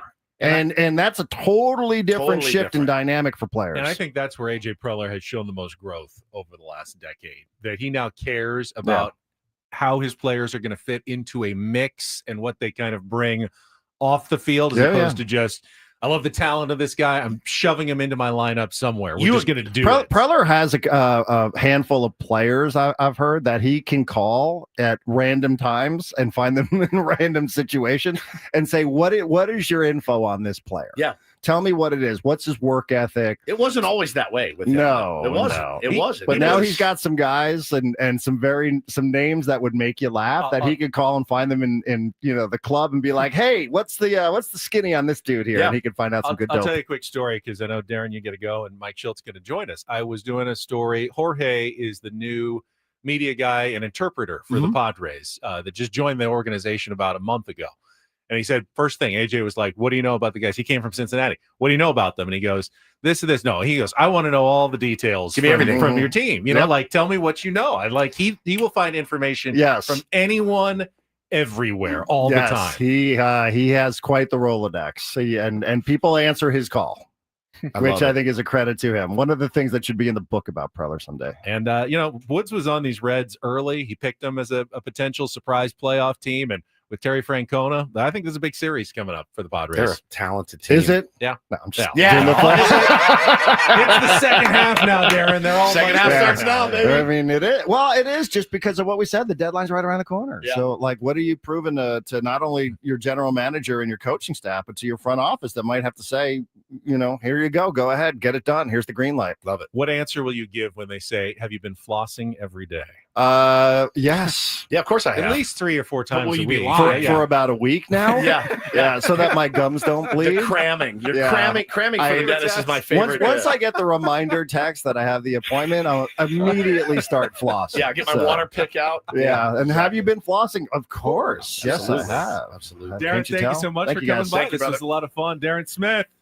Love him on Fridays. We'll talk to you in a couple of weeks when we're back from Philadelphia, but joining us from Cincinnati, Ohio, when we come back. The manager, Mike Shildt, the manager's report coming up with Ben and Woods on San Diego's #1 sports station, 97.3 The Fan.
All right, we are halfway home on a Friday. Ben and Woods, 97.3 The Fan. It is time to get down with our pal Mike Shildt, skipper of the San Diego Padres. Here in a moment, I'm Woodsy. That's Paulie, and that is Ben Higgins. Yep, the manager's report with Mike Shildt, refreshed by Eco Water SoCal. Try alkaline water for just $9.95 a month. Eco Water SoCal, keeping it soft since 1925. And joining us right now from Cincinnati, Ohio, where the Padres open a 3-game series against the Reds later today, is the manager, Mike Shildt. Mike, good morning.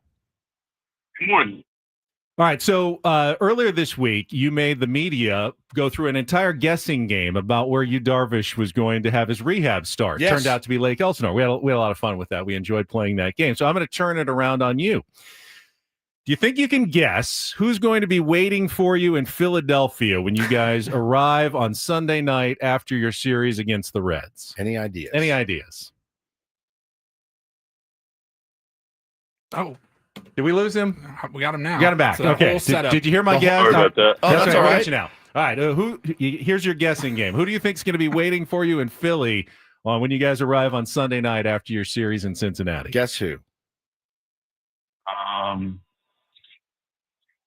Bud Seeley. Oh, not bad, but not incorrect. Bad. No. Three of your favorite radio hosts and personalities. All right. Yeah, buddy. Yeah. On our way to Philly, we leave Sunday morning early, coming out for Monday and Tuesday's game, coming out to see the fellas in the second half. So we're excited.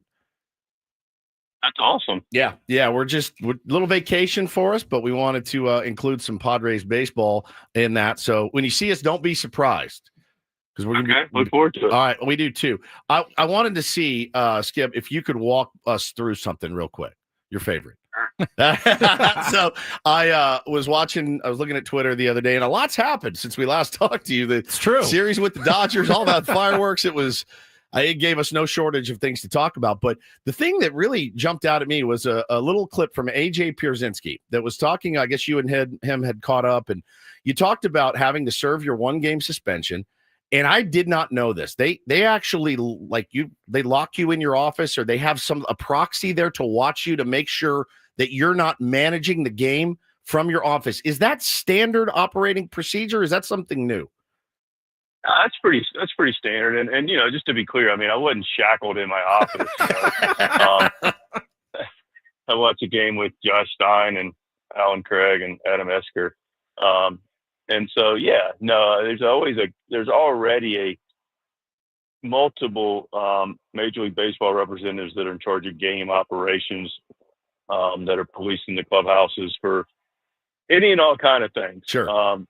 And so, one of their additional responsibilities to make sure I didn't, leave my office and try to involve myself in the game. Now, I know you don't want to incriminate anybody throughout your career, but do you have any stories of maybe, I don't know, a former mentor of yours maybe doing that at a time, maybe yelling up the club, up the tunnel at something, or relaying messages somehow? I mean, that's all going on. I've done it. We've all done it. But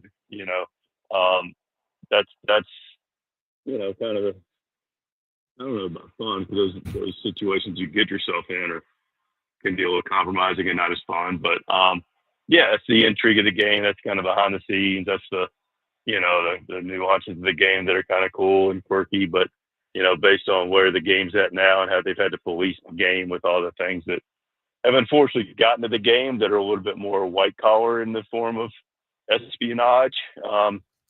That's all pretty much gone away. Talking to the skipper, Mike Shildt. I know you trust your guys. I know you trust every single person that works with you and next to you. That being said, how difficult is it to sit and watch your team play and have no control over the next move or anything else? Is a scale of 1 to 10, how difficult is it for you? 1 to 10. It's probably different numbers for different reasons. Yeah. So it's hard to get an average number, I'd say. Listen, you always want to be there with your guys, man. So, if 10's like the hardest thing to do, then it was, to 10 not being there with your dudes. So that's probably that one. But beyond that, you also, if you always say this, I do believe that, we give a lot of freedoms to our players, and we partner with them, and we prepare them and work with them. But ultimately, it's a player's game, and they're the ones out there playing. And always think and believe this sincerely in my experiences that, championship players think and do for themselves because, they're the ones out there competing in real time. And so, that's important so my point being is, you let them go play. Our staff is excellent across the board. And, I let them do their job for the most part in a lot of areas. I'm, clearly responsible for mine. But yeah, I just trust them to go out and go play and know what to do in the right situation.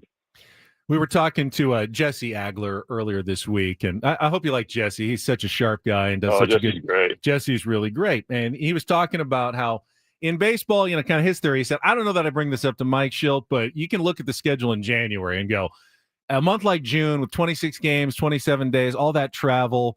You don't even know what the injury situation is going to be. That's going to be one of the toughest spots for the team. And we talked about it at the beginning of this stretch, and you were kind of on the, hey, one game at a time. But after Wednesday's game, when you guys came back, won a second straight series, got through that stretch at 13-13, I heard some of your comments, and I thought that was impressive how strongly the team was able to finish. What were your thoughts there? Yeah, I echo that. Very, very pleased, impressed. Not overly surprised, but don't take anything for granted. I mean, listen, the thing that we talk about internally a lot is that I believe in wholeheartedly is, winners find solutions. If you got something going on, you need to get off your chest. That's healthy. You have something that you need to say. That's good. But by and large, there's no money in complaining. And it is what it is. The schedule is a schedule. You're short in an area. You got a guy hurt. Other teams have similar issues. But that being said, this group did that. They found solutions. They paddled their tails off, won a lot of close games. We're in a lot of close games. Had a lot of different things took place on a field, a little bit off the field, that can be distraction based. And we just kept our heads down and just keep playing baseball, man. And so we did take that, stay present, get it done today, next man up, figure out a way. But I got to tell you, it's not an easy stretch, man, not an easy stretch of the schedule, but guys really competed very, very well and stayed together and probably got closer even, which is already, a pretty close group. Yeah, Jay Cronenworth had some really nice things to say about the clubhouse yesterday. He was on, did a podcast. Maybe it was Pierzynski's again. Had a lot of nice things to say about you and how the group is really, really tight. And obviously you see it on the field and you see it with the results too, Skip. But I wanted to ask you, we had talked yesterday on our show about what an important kind of maybe 48, 72 hours it is for the San Diego Padres. Darvish goes down, throws a sim game in Elsinore. Any update on how he's feeling and maybe when you could pencil him back in the starting rotation? Not anything concrete about the penciling in, but we are getting closer to putting together, a plan that is getting him back. He had a good outing, came and traveled with us after that outing, 3 innings, 51 pitches, felt better even in third than he felt in the first and second. So very favorable. We'll evaluate after yesterday's day off, see where he's at from a catch play standpoint, figure out what the next, bullpen looks like, and then what it looks like beyond that. Whether he goes to Arizona for a simulated game or just what that looks like. So, but he is getting closer. The 51 pitches is a big one. He hadn't been to that number in a while, and he recovers well, moves forward, and now we're bumping into getting him to a place where he can come back and pitch for us here in the big leagues for 80 bullets or so. Talking to Padres manager Mike Shildt on the manager's report, refreshed by Eco Water SoCal. A lot of fans curious about who's going to take Ryan Burgert's next turn in the rotation. I mean, we're curious because we're going to be there, and I don't think this is a breaking news situation. I would ask you is what happens this weekend going to kind of partially determine how you guys are going to proceed going forward in filling that spot in your rotation in the short term? I mean, it could potentially have a bearing on it. We've got some options that we're still finalizing, debating. So, it's a pretty fluid situation, quite candidly. So secretive, and I get it. I totally understand why. And I just gave you the absolute straight shot of what it is. That was no secret. That was the actual. It's fluid. I know. It's fluid. Okay, yeah. Tell us what you know. That's it. Talking to skipper Mike Shildt. How is it was interesting. You did a press conference or one of your scrums before a game, and you were talking about just how unlucky you thought Xander Bogaerts had been getting this season. And then he goes on this massive tear. He couldn't get out. It was 8 hits in a row or something. He was incredible. And then I saw the slide the other night, and I went, oh, no, he's laying there on the ground. How's he feeling? Is he back in action this weekend? We're really optimistic. I mean, it's a couple of things. Yeah, he's been, he's finally getting results, and good for him, good for us, for a lot of reasons. Yeah. Good to see, like I said, the work, the approach, all the things that, we measure in this game now that are underlying, that tells you if a player's looking to be in a good place to have success. It's good to see the actual success take place coupled with those numbers. Relative to his health, the 48 hours was well used. Texted with him yesterday, optimistic about the day. We'll see when he arrives to finalize it, but he, looks like nothing overly serious. That a sore, compromised shoulder he hurt last year, but it looks like some rest is done and good, and we'll see if he's available for tonight. So I'm gonna have to give you some credit here because you do a good job in terms of having to talk to the media every single day, and I can imagine that one thing in particular can get frustrating because for a couple months we're all asking the same question: why don't you change the lineup? Why don't you change the lineup? And then you change the lineup a couple times, and everyone goes, "Why are you changing the lineup so much, Mike?" Insane. It's insane behavior. We can get you both. We can get you both ways. But please, enlighten us a little bit about your thought process in the last, few games where we saw a couple of different, orders at the top of your lineup. Yeah, I mean, so I understand. One thing beautiful about the game is it's lineups and a couple other things are. Fair game for people to talk about and think about and discuss. And that's one of the beautiful, wonderful things about our game. And I appreciate the fact that people care enough to discuss them and have opinions. And so, just looked at it before Jackson, went through the concussion protocol deal. I'd had my head around, flipping Louis and him, looking at the top, just now we get to the halfway point of the season, figuring out how we can optimize things. And, the good news about the first 4 is they literally are interchangeable. We don't want to create any real lanes for anybody. We have a little bit of that in the lineup. But, so looked at it and then start talking to the guys. And I do get some opinions from the players and what their thoughts are. And, they matter, and people will say, they should hit where you tell them to hit. Well, that's not really how it works. I mean, and the good news is our group will be like, hey, wherever you want me. And the high percentage of them, and they are. But we also have baseball conversations. Hey, what's this look like? How's this feel to you? You liking this spot? So we talk through all those things, and we look at the balance of it. And like I said, ultimately, we got 4 guys that you could effectively hit in any one of those spots and feel pretty good about it, and we do.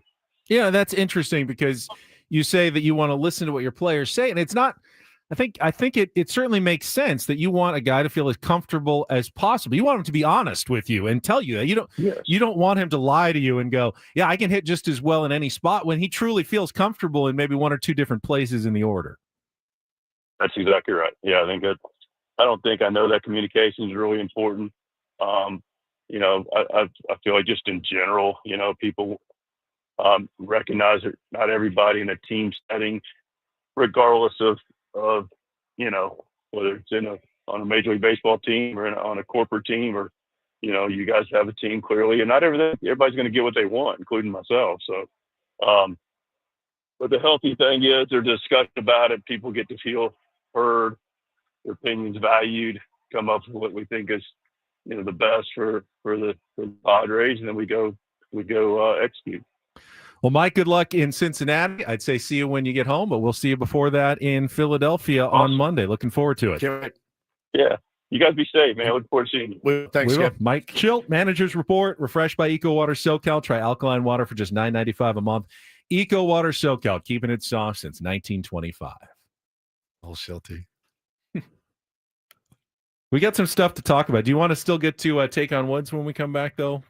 Sure. All right. We will. Sure. We can always revisit what Mike Shildt had to say about his We got pitching time. rotation. You Darvish. We will reset that at the bottom of the hour. But to stay on format and stay on clock, we got one final game of the month of Take on Woods. Last chance to qualify for the trip to Las Vegas, the spa package, the poolside credits. 833-288-0973.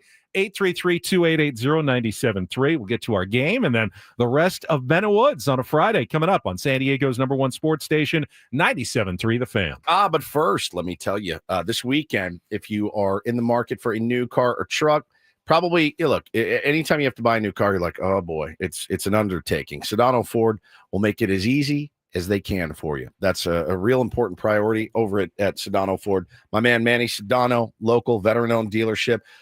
It's right there in La Mesa. It's beautiful. I was there a couple days ago. Place looks spectacular. Tons of inventory. Want to get you in the car or truck of your dreams, obviously. So they got the Ford F-150 STX Super Crew Cab, just $299 a month. The Ford Bronco Big Ben, $271 a month. The 24 Mustang Mach-E Select, $157 a month. Support San Diego, support local. Visit Sedano Ford in La Mesa. Again, one of San Diego's largest inventories, or you can start your search online at SedanoFord.com. If you do go in, make sure to tell them my old pal Woodsy from 97.3, the Fan of Ben and Woods, sent me down here, told me you're going to take good care of me, and they absolutely will. Again, for more details on all of these offers, head on over to SedanoFord.com.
Hey players, things are about to get real here in San Diego. Introducing the all-new Hamul Casino Resort. With a 200-room hotel tower, exciting new eats and drinks, plenty of new places to play, and a luxe spa and salon. Hello, rooftop pool and deck. It's where players can play their hearts out and enjoy all the perks that come with it. It gets real this summer at the all-new Hamul Casino Resort, the player's place.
Thanks again to Padres skipper Mike Shildt. A little early manager's report on this Friar Friday. Yu Darvish sounds like he's definitely progressing. Don't expect him to see him on this road trip pitching for the San Diego Padres based on... Why's that? Mike Shildt's answer. Well, he did say, they were going to formulate a plan going forward. I guess the plan could involve I'm going to hold out quick hope. return. But he also was, I think, very honest when he said, we don't know who's pitching yet on Monday for Ryan Berger. I don't think it was a smokescreen. I think honestly, they have multiple options, and they're going to have to let a couple of things play out before they make a final decision. We got old friend Nick Martinez against us tonight. Yeah, and he's he's doing what he did for the Padres. Solid back of the rotation starter for the Reds. 16th start for him. He's got a 4.40 ERA. Guys are familiar with him. He's 0-3 against the Pods in his career, Benny. So this is the one you want to get. You got to get this one. Been pitching better He's lately. Definitely the lesser of the three pitchers you're going to see. This weekend. Right-handed as opposed to the lefties who've given the Padres a little more trouble that they're going to face on Saturday and Sunday. So the old lose the first game, win the next two pattern that we've seen the previous two series. Let's turn that around. Turn it around. Take the first one. You have a better chance of winning the series going forward. We'll talk more Padres coming up, but right now we got some callers on the line. Let's play our last game this month of Take on Woods.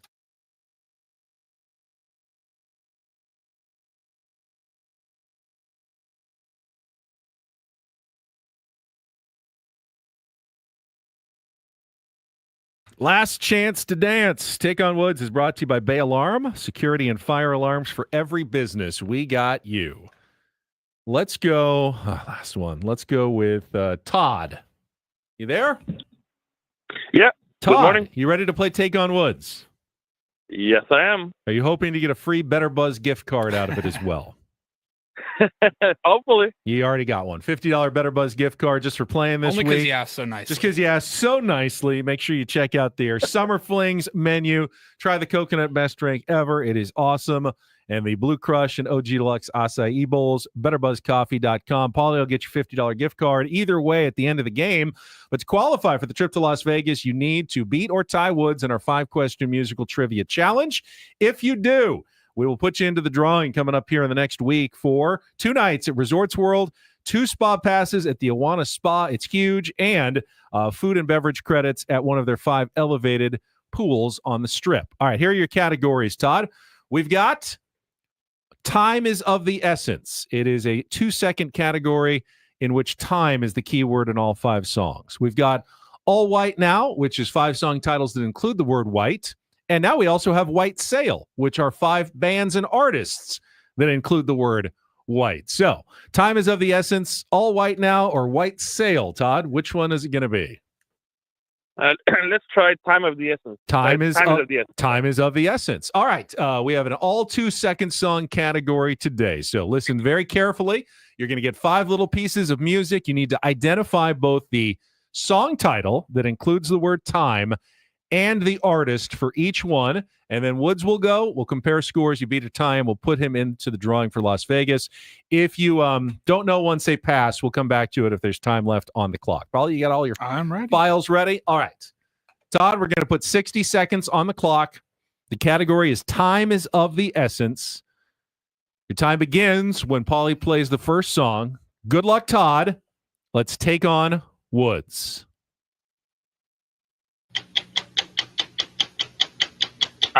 Cyndi Lauper, Time After Time. Correct. Song number 2. Pass. Song number 3.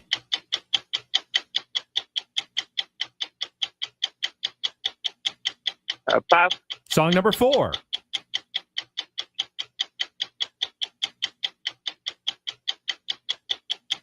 Pass. All right. Song number 5.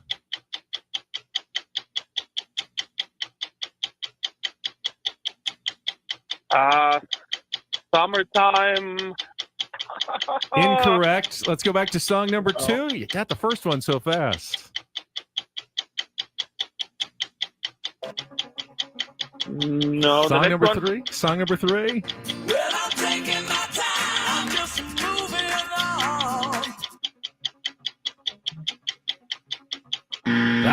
Time is up. Just the one, Time After Time by Cyndi Lauper. I'm going to leave the other answers for the chat to play again because they weren't getting the music in the chat. So you should have it now. So we'll let the YouTube chat play again. Hang on the line. Either way, Todd, you get the $50 gift card, but I think Woodsy's going to get this one. We'll see. It's an all 2-second song category today. Woods does not get the category. Makes it a little tougher. 60 seconds on the clock. Woods, your time begins when Paul plays the music. Good luck. Let's take on Todd. Time After Time by Cyndi Lauper. Correct. Song number 2. Doing Time by Sublime. Correct. Song number 3. Trick question? Boston. Yeah. I'll come back to it. Song number 4. For the Longest Time by Billy Joel. Correct. Song number 5. Time of the Season by the Zombies. Correct. Song number 3. The trick question. Taking My Time by Boston. It's Long Time by Boston. Long Time, actually. But 4 out of 5 gets you the win today over Todd, and time is of the essence. And solid month for you, Woodsy, on Take on Woods. Thank you. Got a couple of qualifiers here at the end of the month, though. Remember, Todd, stay on the line for the Better Buzz gift card. Congratulations on that. But we now have our qualified pool for the drawing for Las Vegas now. Some bangers in there. That was a good one. Yeah, I enjoyed a lot of those songs. I did too. Very sharp. All right, we will come back with a new prize when we get back from our Philly trip in July. Thanks to everyone who played Take on Woods this month. And we'll come back with more Padres talk. We've got another hour and a half remaining. Ben Reed's Raps. And Ben Reed's Raps coming up as well buddy. On San Diego's #1 sports station, 97.3 The Fan. First, though, we were talking to Darren earlier. He needs to go to trustandwill.com. He is of the age. Even if you If you go, yeah, I don't even know what I do. You really want to take care of it. Don't leave a mess when you're gone. Simply go to trustandwill.com. You're going to go through an easy online process where you just answer some online questions. They will then fill out all the paperwork for you and send it to you. And then you will have it ready to go in case, hopefully in a long time, eventually that you're going to need your will or your trust. I don't want to guilt you guys into doing this, but I kind of do, actually. If you haven't done it yet, there's really no excuse because they do make it that simple and they make it that affordable as well. Go to trustandwill.com, use code FAN when you check out for 20% off. They will ship you your estate documents for free. Throw them in the desk, forget about them, and then you've knocked that off your plate for forever. If you have young children, by the way, you can name like guardians, caretakers. You definitely want to get that done. I mean, at the very least, make sure that something is there in writing so you know like who's responsible for your children. You can do all of that online simply without going to a lawyer's office. No billable hours.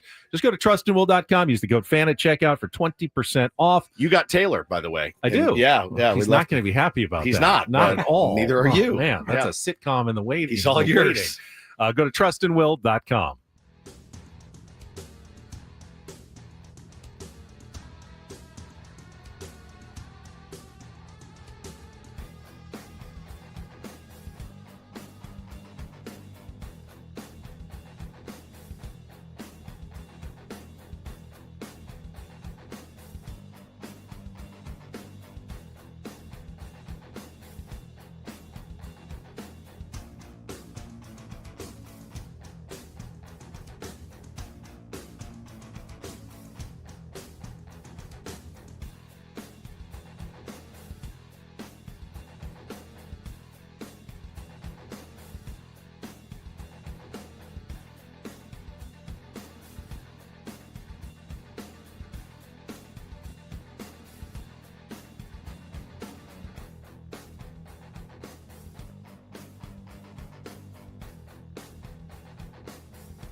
Hey players, things are about to get real here in San Diego. Introducing the all-new Hamul Casino Resort. With a 200-room hotel tower, exciting new eats and drinks, plenty of new places to play, and a luxe spa and salon. Hello, rooftop pool and deck. It's where players can play their hearts out and enjoy all the perks that come with it. It gets real this summer at the all-new Hamul Casino Resort, the players' place.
So our friend Jake Cronenworth spent some time on a national podcast yesterday. AJ Brzezinski and the Foul Territory crew. We'll get a little bit of that audio coming up here in just a second. We're down to the last 82 minutes or so of Ben and Woods before we're gone for our vacation. Senioritis, man. It does feel like, staring at the clock now. It's like, ooh, we're getting closer. There was another minute that just went by. So for those of you that missed it, here's our interview with Mike Shildt. We'll see you guys in 10 days. We usually have them on at 9, so we'll just replay it for you guys here in about 20 minutes. We'll roll out the VCR on the cart, and we're just going to put in the tape for the last, why'd you make me come to school if I'm going to if I'm sitting in here watching weird science anyway? Why don't I just stay home? You really had to drag me out here, get dressed, get showered. Mom dropped me off. They wouldn't let you watch weird science. No, it wasn't. School. That wasn't a good choice. Oh, I've got to watch Lassie again, or what's the Old Yeller was a big. That's sad. I know. We watched that at the end of the school year. What are we doing? Nothing here? with nudity, nothing with bad language. Yeah, that's true. They'd be pretty G-rated for school movies. I was watching Liar Liar with the kids last night. Forgot how sexual some parts of that are. Yep. Jim Carrey. Yeah. It was it's a good movie. He really overacts in it, though. he really goes nuts. But no one does. Does he, or does he do Jim Carrey? Yeah, I guess he just 1996. does Jim no Carrey one does 1996. like fighting against yourself like Jim Carrey does, like in that movie where he wants to tell a lie but can't, and the struggle, like the internal. I think he does that just about as well as anyone. Both my children laying there as they play the tape of Jennifer Tilly and her male lover. Getting it on straight up. I'm just sitting riding there her like Seattle Slew. That's right. Yeah. I'm just sitting there watching it going, all right, where's the remote? Just trying to mute it out. Bo goes, what the heck? I go, yeah, I don't know. Maybe they're wrestling or weird. something. Yeah, it was weird. They're wrestling.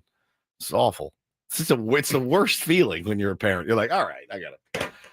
It's a movie you skip over. Yeah. I just didn't have the remote. I had one in each arm, and the remote was at the end of the bed. One's not feeling well, so they kind of don't want to move. Yeah, one was sick, and so I'm like, oh boy, all right, sorry about this, guys. It's what happens when a man and woman love each other very much. You're already doing the talk. Oh yeah, it's a little early. Yeah, Jennifer Tilly, by the way, in that movie. Oh yeah, big fan. She's got that distinctive voice. She does. She does. All right, let's check traffic. We'll hear what Jake had to say about Mark Grant with the Foul Territory podcast coming up next year on 97.3 The Fan. From the 855 Get Ross Traffic Center, protecting San Diego after accidents or injury, here's Kelly Danick. Traffic is sponsored by Valvoline Instant Oil Change, your 15-minute drive-through oil change. Fire crews are responding to a possible encampment fire in Balboa Park, South 163, near the 5, over to the right shoulder. Stalled vehicle on the Imperial Avenue off-ramp, North 805. Up ahead, a crash has cleared just before Balboa. South on 125 before Spring Street, collision being cleared over to the right shoulder. And an accident has cleared on eastbound 94 near Kenwood. San Diego summers mean beach days, road trips, ball games. Make sure your ride's ready with Valvoline Instant Oil Change. Drive in, stay in your car, and be done in about 15 minutes. No appointment needed. For coupons, visit SoCalOilChange.com. I'm Kelly Danick with Ben & Woods, San Diego's #1 sports station, 97.3 The Fan. This hour on The Fan is brought to you by Amazon. If you love deals, you'll love this. Prime Day is lasting 4 days this year. That's 4 days of unbelievable deals in every category you can think of, so you can save on everything you're into. Shop Prime Day, July 8th through the 11th.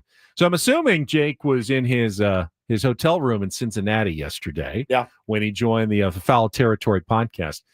They stay in nice places. That place looked like a palace. Yeah, it did behind look him. really nice. Really, really sharp. And talked to AJ Przinsky and his crew. You mentioned to Mike Shildt, some nice things about the togetherness of the team. Yep.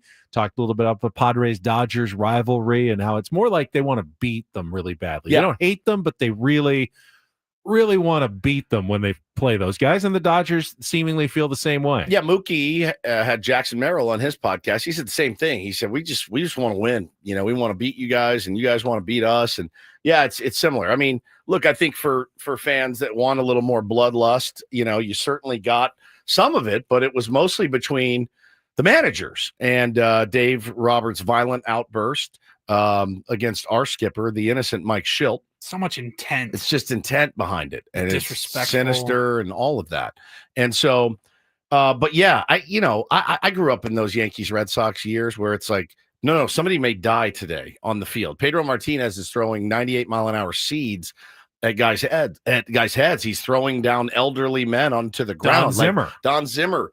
I mean, it was nuts, and I don't think I want that between these two teams. I don't. I mean, it was great theater then, but you get somebody hurt, you get Toddy hurt or Manny hurt, somebody like that, you're done. You're screwed. So I like kind of where it's at right now.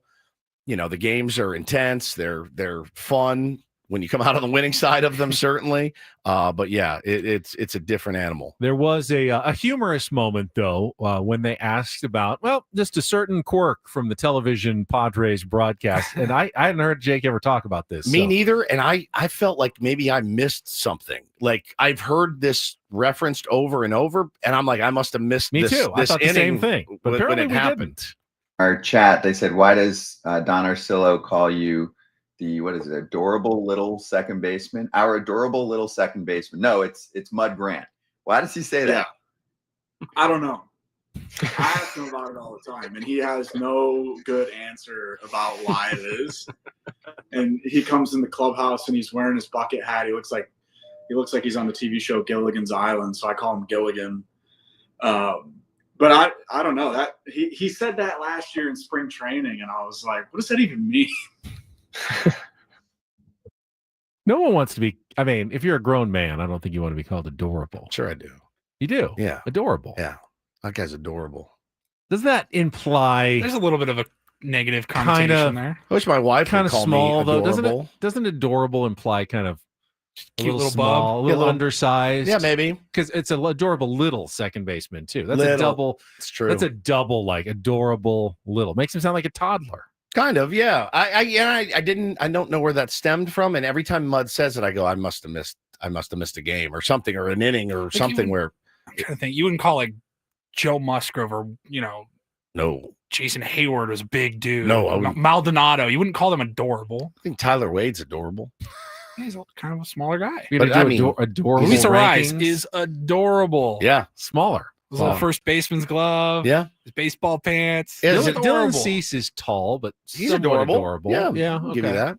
Michael King's kind of adorable. He's adorable too. We have a lot of adorable guys. But why no, are we? like you would call him handsome or good looking, sharp.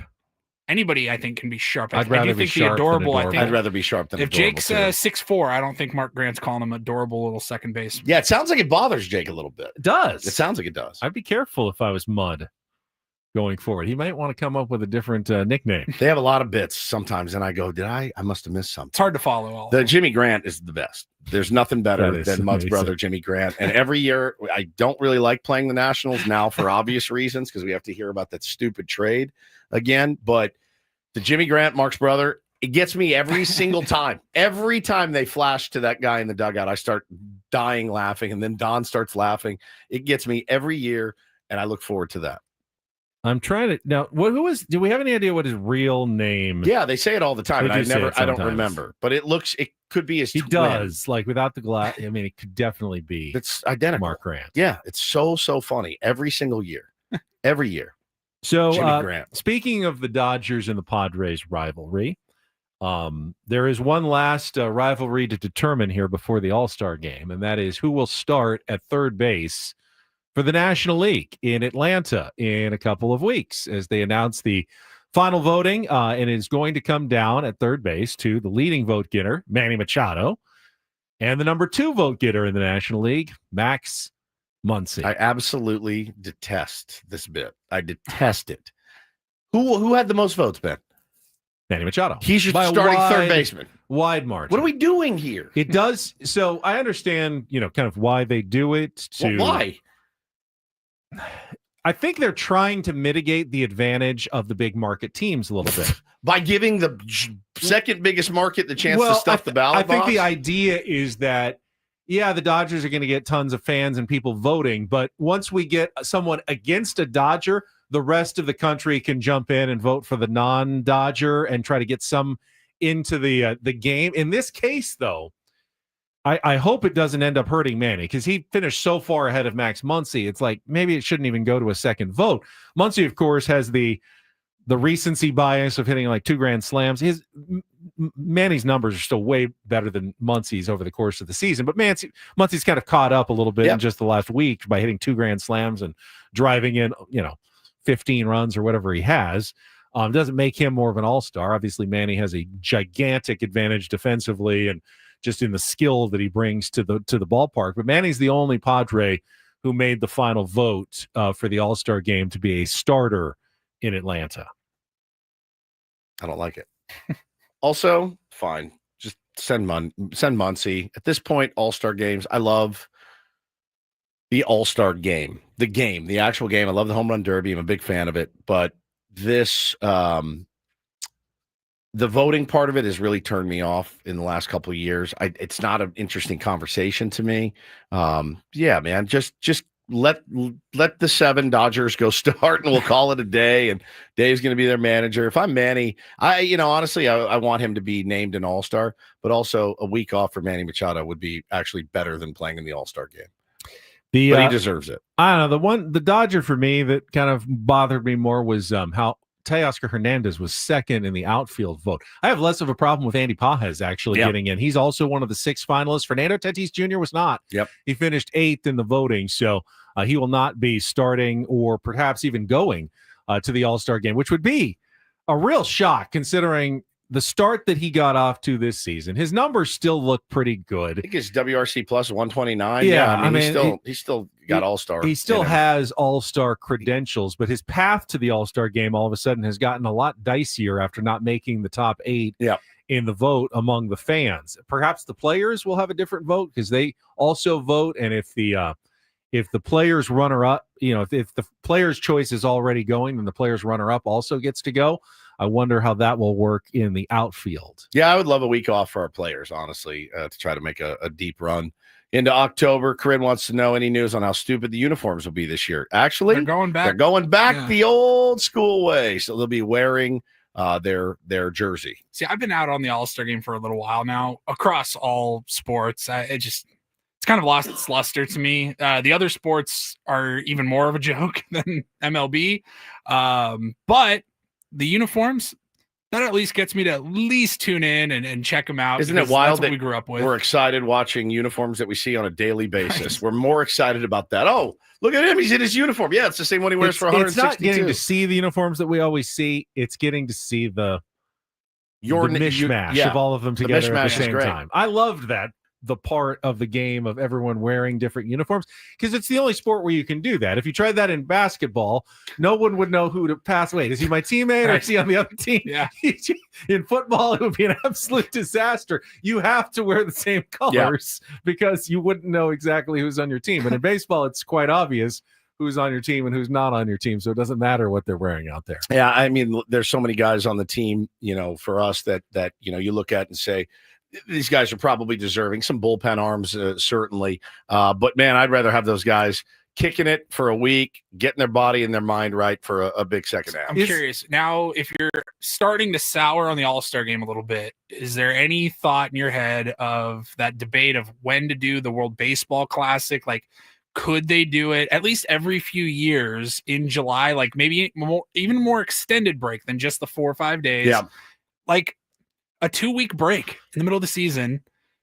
Guys that want to play in the WBC could get it done. Everybody else gets a nice full reset for the second half. Is that something at least you would like Major League Baseball to consider?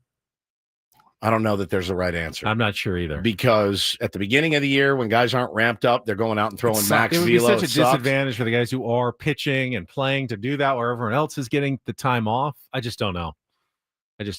Although I had the amazing revelation.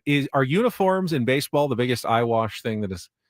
You don't actually need to wear the same thing as everyone else. No, you don't. Baseball. You could wear whatever you want. If you felt more comfortable wearing shorts and a t-shirt, shorts and whatever, it doesn't matter. But to be a team, of course, you all have to wear the same thing. You have to be in uniform. But no, it really isn't at all necessary to play the game of baseball to wear what the other guys are wearing. Everybody makes fun of managers because baseball is the only sport where the managers wear the same uniform. And it does. If you really just take a step back, it looks kind of ridiculous. Right. If Phil Jackson was there wearing a basketball jersey, the greatest, actually.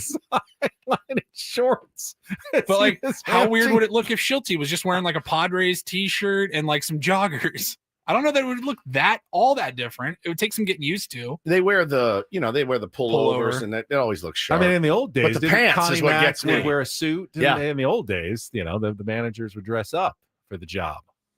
Yeah, I don't want to see that. I don't want to see Shildt in a dress for the job you want. I like what the NBA does. Like, the NBA coaches are a little bit more relaxed now. I don't want to see Shildt in a Men's Warehouse. Hey, you don't like the way you look, boy? I guarantee it. Guarantee it. Yeah, just in there, the oversized suit on. Looking like Shaq in the draft years ago. Final hour of Ben and Woods will contain a special Philadelphia edition of Ben Reed's Raps ahead here on 97.3 The Fan.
I have no idea what's going on in our YouTube chat this morning. It is wild.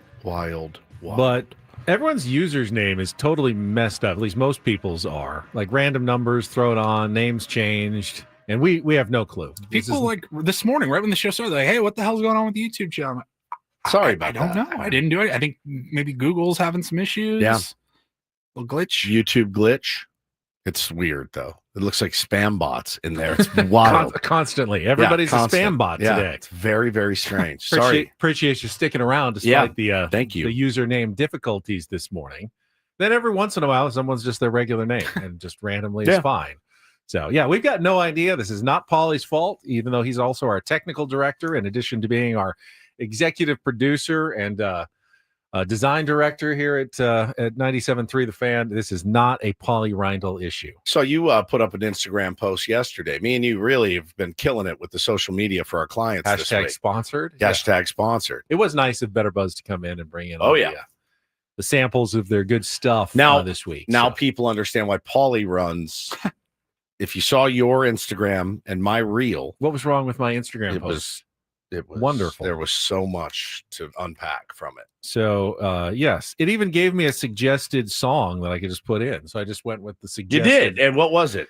Feeling all right. Joe Cocker. All right. Feeling all right. That one from Joe Cocker? Okay, I'll go. All right. The Better Buzz Coffee does make me feel all right. So it seems appropriate. Good suggestion, Instagram. Thanks for your help. There's a green light on your head. I was wondering where that came from. That was more of a bad photo issue, I think. You're doing a weird thing like with the your green face. flash at sunset you never see, but it just happened to happen on the top of my head. You're doing a very weird face. I don't know what the face is. Like, I'm happy. It looks like you're saying, delicious. There it is. See, look how it added, though, the Better Buzz. I was able to type the letters. He typed Better Buzz in it. It looks like, well, me or you did it. That's what it looks like. It doesn't look like one that Paulie would do, is all I'm saying. I'm not making fun because I did the worst reel in history the day before. So again, this is why we're trying, Paulie. I'm sure you appreciate the effort. I appreciate the effort. Taking some stuff off of your plate. The green light is what tripped me out, and then the face. The two different Better Buzz drinks in front of him. One is purple. What Summer Flings menu. Okay. Yeah, they got the different One's options purple, one there. is I green. thought it looked summery with all the different colors and everything. And 97.3 in the background. I put that there on purpose I know to you show did. that here I am at our 97.3 The Fan studios. It's why when Put a lot of clients thought into this. they probably just think here at Odyssey that I'm or we are just lazy when we don't want to do it. No, that's not it. Hey, can you do a social media post? It's not. It's because we look like buffoons when we do it. And please understand, it's not a matter of want to. It's not a matter of, they don't pay me enough. That's not it.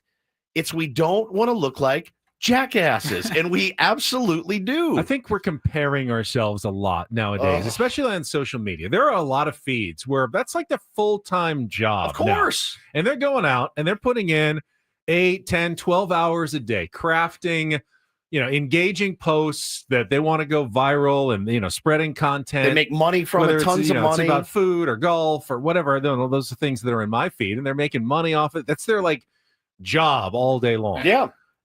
That's not my job all day long. This is what I want to focus. I want to keep the focus right here on the radio. And my post is never going to look as good. They've got a team with lighting and editors and everything, and it looks fantastic. And I feel I can't compete with that. Girk Dentley says you don't need social media for that to look like buffoons. So thank you. Not wrong. You're not wrong, Girk. But it's just might not be his real name, of course, because this is a weird chat name. But it's always been about, hey man, I'm trying to look like less of a moron. So please don't put me in situations where I know I'm going to make a goofy face or do a terrible reel where I'm wheezing into the phone. Come to the blood drive. It's not what it is. This is a fitting transition here because as we're getting ready, we got 55 minutes left, and then we're home free, heading off to Philadelphia on Sunday, and I told you guys I have an idea at least for a social media post from our trip to Philly once we get back. And the idea stemmed from, I was just scrolling Instagram one day and I came across this account where this guy who's very, very talented photographer, he was showing video clips of him walking up to people in an airport that clearly are going on some sort of a trip, maybe like skis or something they're carrying, like you're doing something fun. And he's like, hey, where are you guys heading to? And they're like, oh, I'm going to the Antarctica for a cruise tour or whatever. And he's like, hey, can I give you this disposable camera, which those are back apparently. Yep.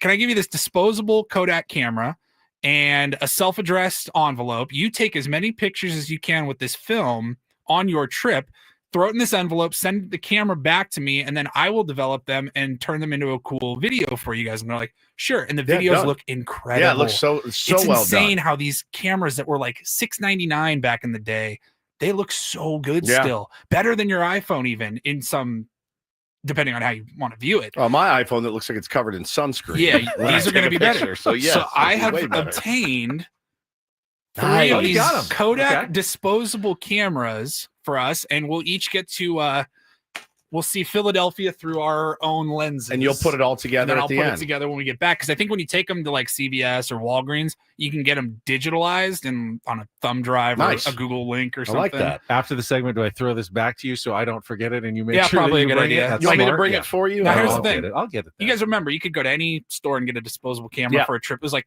$5, $6. Any guesses on how much? This Fun Saver Kodak $12.99. Nah. $8.99. Try like $35 a pop. Each? Yeah. It comes with film. 800 millimeter. All right. 800 film. Do you whatever use that the means. flash or no? You don't. If it's daytime. Does it not in do it daytime. automatically?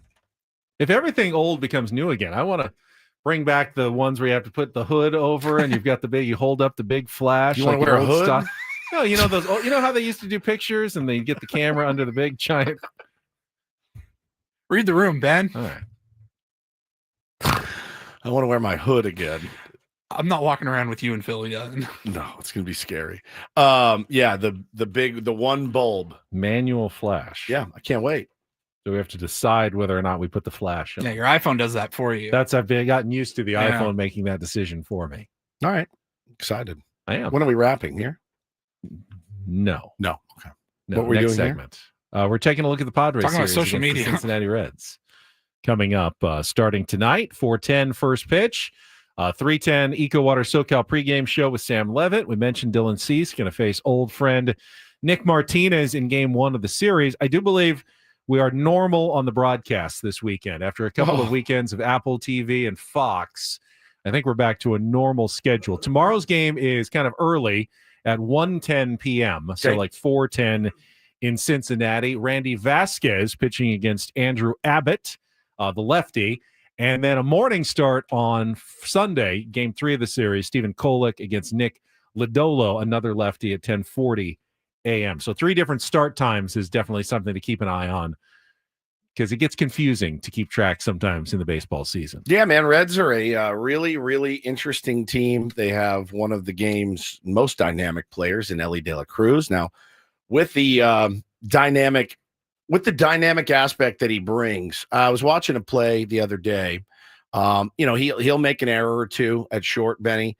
He has an absolute cannon for an arm, and I mean a cannon. So he thinks he can make every throw, which leads to some wild throws. You have to take advantage of any mistakes that Cincinnati makes, and you have to play clean baseball. If you're the San Diego Padres, again, they're a good team. They're a young team. They have a really great manager. They play the game hard. They play the game really hard in Cincinnati. So it's going to be, as every single series is going to be, a challenge, man. So TJ Friedl, their center fielder, has also been playing at a close to all-star level. But beyond those two guys, their lineup actually hasn't been as good as they hoped. They got those weird grinders in it. Spencer Steer, Matt McClain. Yep. Gavin Lux has done been really okay good for them. I mean, the combined WAR of Spencer Steer, Matt McClain, their second baseman, so it's first and second base, and Gavin Lux.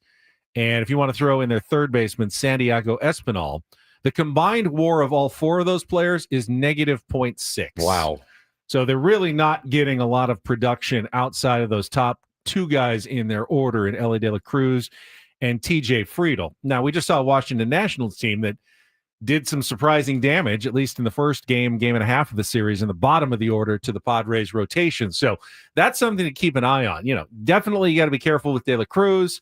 You don't want Friedl to beat you, but you need to keep the guys who are not producing at the bottom of their order, keep them not producing. For the Cincinnati Reds right now. Yeah, no question about it. So again, it's going to be important to see who is actually going to be in the lineup for the San Diego Padres. We asked the skipper Mike Shildt earlier about if Xander's going to be back, and I think he said they're optimistic on it. But when you hear that he injured the same shoulder that he injured last year, and it's just kind of bothering him, man, it's like he had that 8-game stretch or whatever it was, 9-game stretch that he was just, you couldn't get him out. It was insane and fun. And, you need Xander Bogaerts to help this team get to its eventual goal. But it's rough. It's rough. If he's out, I don't know what you do. It's Jose Iglesias back there again. I think Abbott is the pitcher that I'm probably most worried about as a lefty with a sub-1 whip. So he's allowing less than a base runner per inning. When Padres faced him last year, he shut him out over 7 innings back in May 21st, in a 2-0 win for the Cincinnati Reds. Gave up just 4 hits in those 7 innings. So he was someone who's been tough on the Padres in the past. That's tomorrow's starter. Now, the good thing is, when you go play in Cincinnati, it is it's an easier place to hit home runs. Now, you would think that they would have more home run hitters on their team. They don't. They have Ellie De La Cruz, I think, leads them with 18. With 18 bombs. Next closest is Matt McClain with 9. Yeah. So, this is a good. Think Gavin Sheets. Think Fernando Tatis Jr., Manny Machado, getting a couple pops this weekend off of Nick Martinez tonight. He'll serve it up. Yeah, man, this is a good place to hit, but it's also a tough place to pitch. It does feel like it's a ballpark where the Padres have hit well. I don't know if that's simply because, you get out of the NL West, Petco, Oracle, the Dodger weird Stadium, weather, and you get somewhere that's usually hot and a good place for left-handed. Remember Yonder Alonso used to hit no home runs, and then he goes to Cincinnati, he'd hit 5, and then he'd hit none the rest of the season.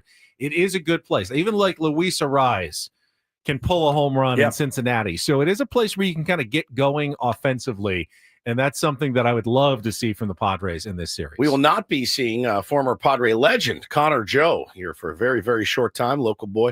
He is on the IL with hand, foot, and mouth disease, as most fairly new fathers will experience once or twice in their life. So we'll miss Hunter Green as well. He's going to be out. He's on the IL with a groin strain. But yeah, I mean, look, you're a better team than the Cincinnati Reds. You are a better team. You need to take 2 or 3 absolutely before you go to Philly to face a very tough Phillies team. All right, when we come back, I'm going to get the chains out. Yes. And we will, at least for one time only, return to Ben Reed's Raps in honor of our trip to Philadelphia. You said Meek Mill, huh? Yeah, Philly legend, Meek Mill. All right, that is coming up next with Ben and Woods on San Diego's #1 sports station, 97.3 The Fan. Gambling problem? Call 1-800-GAMBLER. GEGE 0000466. For a full list of games and rules, play at 7 Mile Casino. Visit 7milecasino.com. This weekend would be a great time to go down and visit 7 Mile Casino. As I mentioned, I was just down there yesterday. I feel like I'm proud of the place. I walk around and show it off. I'm like, isn't this nice? It's my spot. My son, I go, it's nice that it was light because I went during the day. They got the windows. I was looking out at the patio. I mean, it was nice enough that they put a giant resort about half a mile away. You can see it in the distance. So Chula Vista is a good spot. It's on the west side of the freeway there, and the food was spectacular. I had an unbelievably good lunch at the Kung Pao Chicken. What Jack have? Jack got the chicken with Brussels sprouts and potatoes, balsamic glazed chicken. We also shared a Caesar salad and got some salt and pepper wings. Those are fantastic. Those were tasty too. There. It is really a fantastic dining experience, but also, you get a little extra juice by sitting down playing some California style blackjack, some Pai Gow, some Texas Hold'em, or some Baccarat in a slot machine free environment, a smoke free environment. So the Baccarat tables are right by the restaurant, and at one point there was this huge roar and cheer. Big raucous. I don't know exactly how. I didn't know Baccarat had those moments, but they were happy. Something happened while we were there. If you want to have those moments for yourself, check it out this weekend. Go for Sunday, Saturday brunch, 9 a.m. to 3 p.m. is another great time to check out Sammy's at 7 Mile, just down the 5, 7 Mile Casino, 7 minutes from downtown.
Players, things are about to get real here in San Diego. Introducing the all-new Hamul Casino Resort. With a 200-room hotel tower, exciting new eats and drinks, plenty of new places to play, and a luxe spa and salon. Hello, rooftop pool and deck. It's where players can play their hearts out and enjoy all the perks that come with it. It gets real this summer at the all-new Hamul Casino Resort, the Players' Place.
We had a couple different options for Philly rappers, Ben. And I was not going to let you off the hook with Will Smith, because I'm sure out of all the rappers in history, it's probably one of your favorites. Yeah, I can do some Will Smith. I bet. You did some. You one did some, time. yeah. We Did were he do Miami, maybe?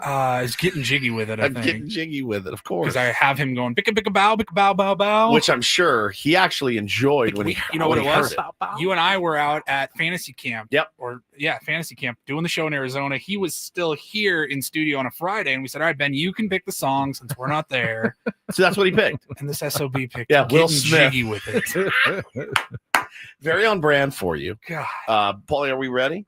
I am ready. All right, You guys let's ready? go. Just jump right in. I'm into dressed. what's the name of the song again?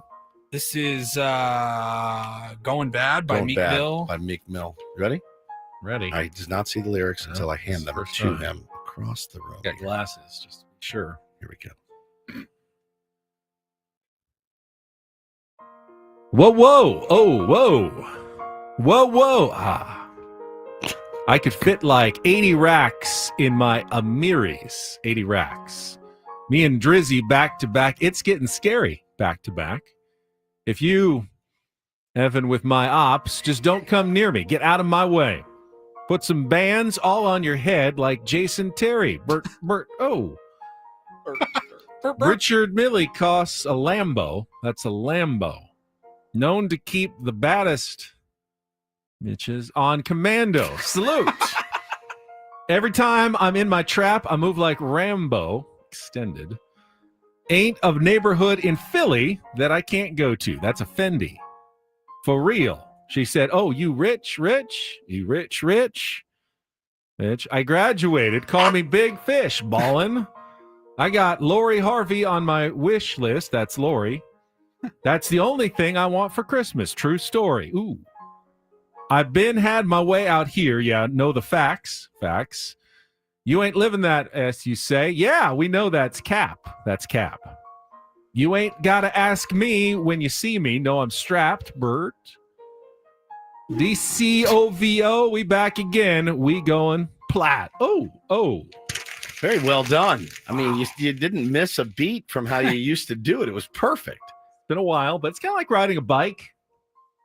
You said you can go in any neighborhood in Philly. That's, yeah. We'll see. Bring that what candle, neighborhoods do bring they the have chain. in Philly? We're going to check out some different Philly neighborhoods. We are. Check out a bunch of them. Maybe see where Meek Mill grew up. Potentially. I'm excited, man. I'm excited too. I was looking around yesterday. I sent you guys this website. It has like self-guided kind of walking tours of like just what to see and kind of, I don't want to walk around aimlessly. I don't want to be like, wait, which way are we supposed to go? North or south? You know what I mean? I want to have some sort of an idea, but our hotel, like if you walk 15 minutes in one direction, you got the Liberty Bell, Ben Franklin stuff, like all the historical stuff. You walk 15 minutes in the other direction from our hotel, you got the Rocky Steps, Museum of Art, and stuff like that. So we're really in a good central location. I heard the museum there is incredible. Yeah, there's a bunch of museums outstanding. That look really Oh, we're going actually in. We're not just going to the steps. Yeah, I didn't we're realize going to a we were museum. going in or not. All right, get some culture. Get some while we're culture. Somebody said go to Kensington. Absolutely not. I heard that's one of the worst neighborhoods ever. And I've seen like a YouTube or a Instagram reel of it, and I said, "Oh my God, this is not a place you want to be." I don't think you can go in any neighborhood in Philly. Not that one. He says he can. Goose says I should go dressed like this with the chains and the Kangol. Please wear that. Call me when you get your phone. Please wear it to the game. Have some street cred while I'm there. Yeah. Well, you have it. I mean, you have the look for sure. Bishop's Collar, cool little bar by the art museum. Yeah, there's a bunch of restaurants. I mean, you couldn't possibly hit, you got to get like a little bit of each, the local flair. We're going to go to that Mafia restaurant for dinner. Excited about that. We'll have a big meeting in there. And it's going to be great. Can't wait. Of course, the cheesesteaks at the ballpark. Hearing a lot about roast pork. You have to get the roast pork there. I guess the best place to get roast pork is closed while we're there. They're on John's. They're on vacation break, or something. We can go to Nick's. I didn't realize pretzels were such a big deal. Pretzels are a huge deal. We're definitely getting pretzels. Love pretzels. Yep. Yeah.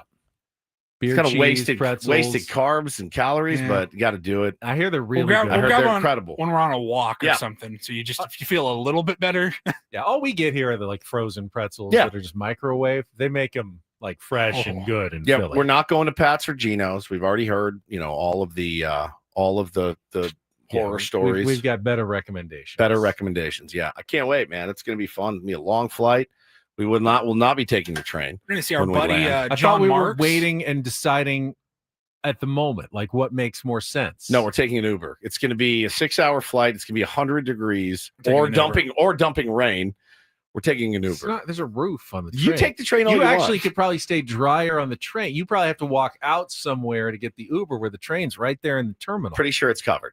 My guess is that it's covered. I think we'll be okay. I guess. But yeah, I'm taking an Uber. I'm Whoever taking an Uber as well. I'll jump in fine. with you, Paulie. We'll see you at the hotel. Maybe. On this train by himself. He's like, guys, I'm in Steubenville. I'm in Jersey. Somehow I ended up in Jersey. I did end up. First time I ever flew into Philly Airport. We were supposed to go west toward Williamsport. I was covering. Somehow we ended up in Jersey. I don't think we should be going across this big river because I think this is the wrong state. Big river. Were you driving? Somebody else was driving? Yeah, Jeff, my camera guy, was driving, and I was trying to navigate, and I go, "Oh, no. This bridge is a bad sign because I believe the other side of this bridge, the Schuylkill River, is New Jersey, and that means we're definitely going in the wrong direction. I think we're it's going 4 Delaware. hours the other way. There's the Delaware and the Schuylkill. There's 2 rivers actually there. Maybe the Delaware actually. Yeah, you're right. Delaware across the Delaware, like Washington. Oh, let's reenact it. Get a little boat. Get the big triangle hat. Get a boat tour. The 3 of us. Here's what I won't do. Delaware. Have you guys have done this before? And we're not going to get suckered into it. I don't know if they have it there, but the paddle boat stuff. I'm never getting on a paddle boat again. It's way too much work for not a lot of payoff. Not a lot of payoff at all. So I'm going to pass on that. But I would do a river tour. That'd be sick. It'd be really cool. Yeah, I mean, I'm sure you see good sights from the harbor, and that was the center of American economy for the first, few hundred years That's of right. our country's existence, the harbor in Philadelphia. And there's all that history there, and I'm most excited to go to Wawa, which is their, what is it, like their It's the 7-Eleven? 7-Eleven, Yeah, yeah. I'm excited about it. I want to see the inside. The pretzel stand at Reading Terminal is next level cheesesteak pretzels. Oh yeah, they do stuff in their pretzels sometimes as well. Man, It's going to be just heartburn. Heartburn, diarrhea, all of it. I got a full thing of Pepsi yesterday. wait. Packing my my DOP kit. Cannot wait. All right, one more break, boys. Yeah, Reindl Report got some headlines from the world of sports. Also, update you on 2 major baseball milestones that should be happening soon. We'll get to that coming up. Last segment of Ben and Woods next on San Diego's #1 sports station, 97.3 The.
Hey players, Things are about to get real here in San Diego. Introducing the all-new Hamul Casino Resort. With a 200-room hotel tower, exciting new eats and drinks, plenty of new places to play, and a luxe spa and salon. Hello, rooftop pool and deck. It's where players can play their hearts out and enjoy all the perks that come with it. It gets real this summer at the all-new Hamul Casino Resort, the player's place.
All right, got a little. Well, you can make a little wager on it if you'd like.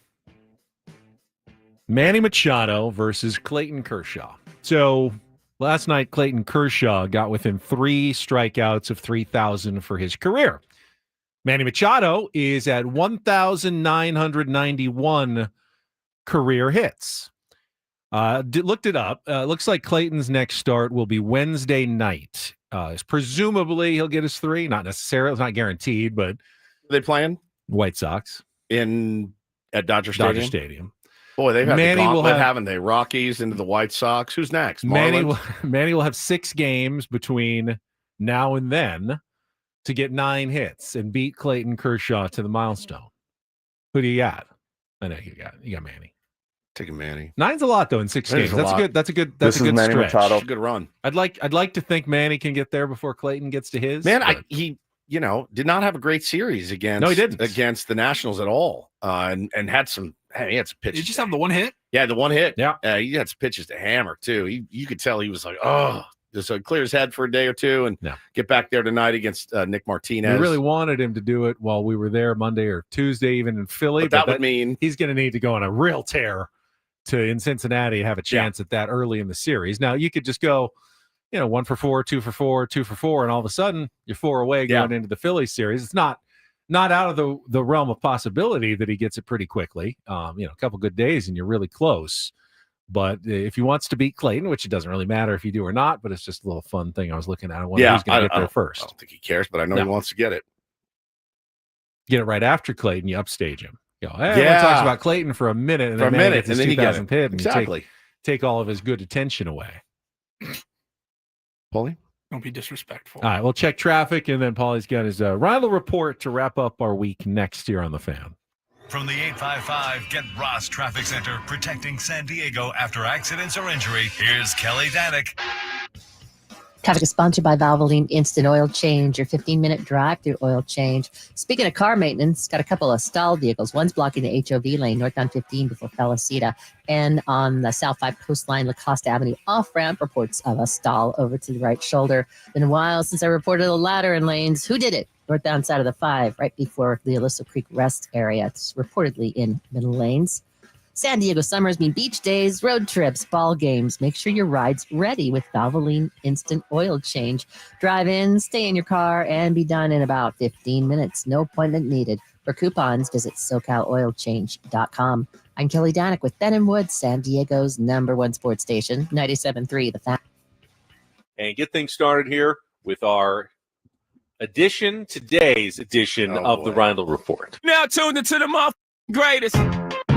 Welcome to the Reindl Report with Paul Reindl. Hi, Paul. All right. 2 stories from the world of sports that we haven't gotten to yet. We'll start off in Major League Baseball. And 1 story that you didn't know you needed. Are you laughing, biatch? It's the Reindl Report Hey, Paul, how you doing? Okay, how are you? on 97.3 The Fan. Are you ready to bless the mood? I need some help, please. That was good. Can I get a All right. All right. All right. Happy Friday, gentlemen. We've almost made it. Let's get started with a little local news here. Former San Diego State star Lamont Butler, he did not hear his name in the first round or the second round of the NBA draft, but he did sign a 2-way contract with the Atlanta Hawks yesterday. I believe Mark Ziegler from the Union Tribune had that story first, scooping all those Kentucky reporters. I think Lamont Butler posted it on his Instagram, so that was pretty much a confirmation. I there. actually saw Miles Bird posted a video of Lamont Butler making the announcement with friends and family at some sort of party. He had a microphone and a bunch of people were waiting. He's like, it's the Atlanta Hawks, and they all went crazy. So good for him. Speculation is that this puts a little bit of pressure maybe on Trae Young, who's been with the Hawks now for his entire career. And Lamont Butler going to be there to put a little bit of pressure on him because with the 2-way contract, they can freely move him back and forth between the G League and the NBA. His first test comes up in NBA Summer League in Las Vegas in mid-July. Yeah, man, pulling for him. Good dude, biggest shot in history here. You know, I mean, absolutely want the best for him. I know Adam is probably very excited as the Atlanta Hawks, the only maybe Atlanta Hawks fan in the San Diego metropolitan area. Possible. It's very possible. It's not a lot of them out there, I'm sure. Yeah. Lamont Butler had an okay season with Kentucky to wrap up his college career. Yeah, really good with his first year, right? Yeah. He was like their leader. He was definitely a leader all the way through. He worked through some injury issues. He averaged 11.4 points per game. I mean, he was never considered a major college star other than obviously for the shot. Yeah, buddy. Which will Got live that forever, not just man. in Aztecs history, but that's one of the biggest shots in college basketball history. It's unbelievable. And it happened here, it happened for a unbelievable. team here, which is so cool. Yep. All right. We missed Don't Do This today. Otherwise, we probably would have had this update in the NFL. We were talking about Wander Franco and his troubles. Is he ever going to play in the MLB again? In the NFL, we've talked about Justin Tucker and all of the many instances and allegations against him of inappropriate conduct while getting massaged. And the NFL announced yesterday that he will be getting a 10-week ban from the NFL. Now, he was released from the Ravens. I don't know if another team is going to sign him. If they do, they will only be signing him for the final 7 games of the regular season. I don't know if he's playoff eligible. I think he will be, but whatever team signs or wants to sign Justin Tucker, they're going to be missing him for the first 10 games. A dozen massage therapists in and around the Baltimore area. And again, obviously you never know what somebody's really like. That one took me by surprise when that came out. Yeah, So, and he's a free agent. He can sign with anybody. Yeah. He could even do training camp and preseason games. It's 10 regular season, the first 10 NFL regular season games. Now, remember, he had his worst season of his career. Yeah. So it was like it was a football decision to cut him. That's Right. what they said. That's what they I said. think it was an everything decision. It actually he made it a fairly easy decision. yeah, that's what I was going to say. It kind of worked out for them. The Baltimore NFL Ravens. does allow you to serve your suspension even if you're not on a team. So he will likely, serve it out and then he can sign wherever he wants if anyone is interested. But he'll have to. That's the one position where you can really prove yourself just in. You don't need to play in a game. Like in baseball, you can't go take batting practice and go, this guy, Sign him. we're signing him. He's the best player ever. And then, he goes up in a real game situation. He's terrible. But field goal kicker, all right. And he just made one in practice from 62 yards. pretty Sign confident him he up. can do the same thing in the game because it's really not that different. There's pressure, but happens all the time. You know, they can judge a field goal kicker simply by putting him on the field, give him 10 kicks, and go, "Yeah, you're our guy." Yeah, welcome to the squad. I would imagine if he shows that he's still somewhat Justin Tucker, he may get another chance. And the only reason why I say that, as creepy as he is, none of the accusations have come in the last 10 years.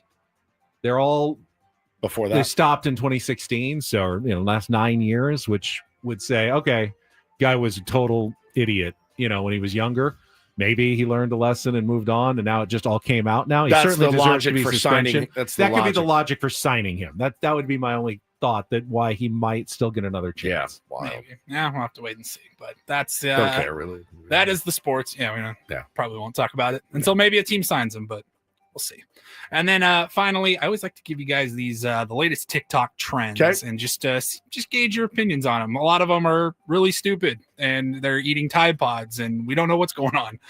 This one maybe a little bit more useful. If anybody is having problems they feel with too much time on your phone, there is a new trend going around called landline mode. And it's to limit your use on your phone. So what landline mode is a mom on TikTok came up with it a while ago, and Google said that searches for landline mode have gone through the roof over the last few weeks. And all it is, it's a custom setting. You can change your focus mode. If you have an iPhone, I think you can do the same on Android as well. You can change your focus modes so like I have it where at a certain point, I think at 9:15 p.m., my phone switches to do not disturb. I see it all the time, and it skeeves me out to send him a text with Paulie has notification silence. Yeah, like, it means don't bug me. But I'm going to send it anyway. You are. Yeah, and it still comes through, right? You can make it so like your favorites, like family or anything like that, they will go through no matter what. Am I one of your favorites? You didn't make it so Woods can get through? I think I can block him just entirely. Block me entirely after 9 p.m. Yeah. They have sleep mode, which is like no phone calls, nothing's coming through. I think if you call twice in 30 seconds or something like that, the phone might think it's an emergency and then it'll go through. So what you do is you go to your focus, set it to you make a new focus mode, call it landline mode or whatever. They say then you turn off all of your alerts except for phone calls, and if you want text messages you can do that. Turn your phone all the way up volume wise so you'll hear the ringer, and then put the phone and leave it in a space in the house like we used to do with landlines, where you could only walk as long as the cord was on your phone. Like it only works within 4 feet of wherever you've set it. Right. Oh, really? Well, that's the trend. That's the trend. So wherever you would have had a phone, if it was by a chair, by a couch or whatever growing up, and maybe you had a 10-foot cable and a cord and you could walk around with it. So leave your phone there. If anybody calls, get your ass up, walk over, answer the phone, take care of business. Leave it there, go back to what you were doing. And I would hope that if you want to call anyone, you actually have to dial their number all the way through. You can't just pick from your contacts and hit a name.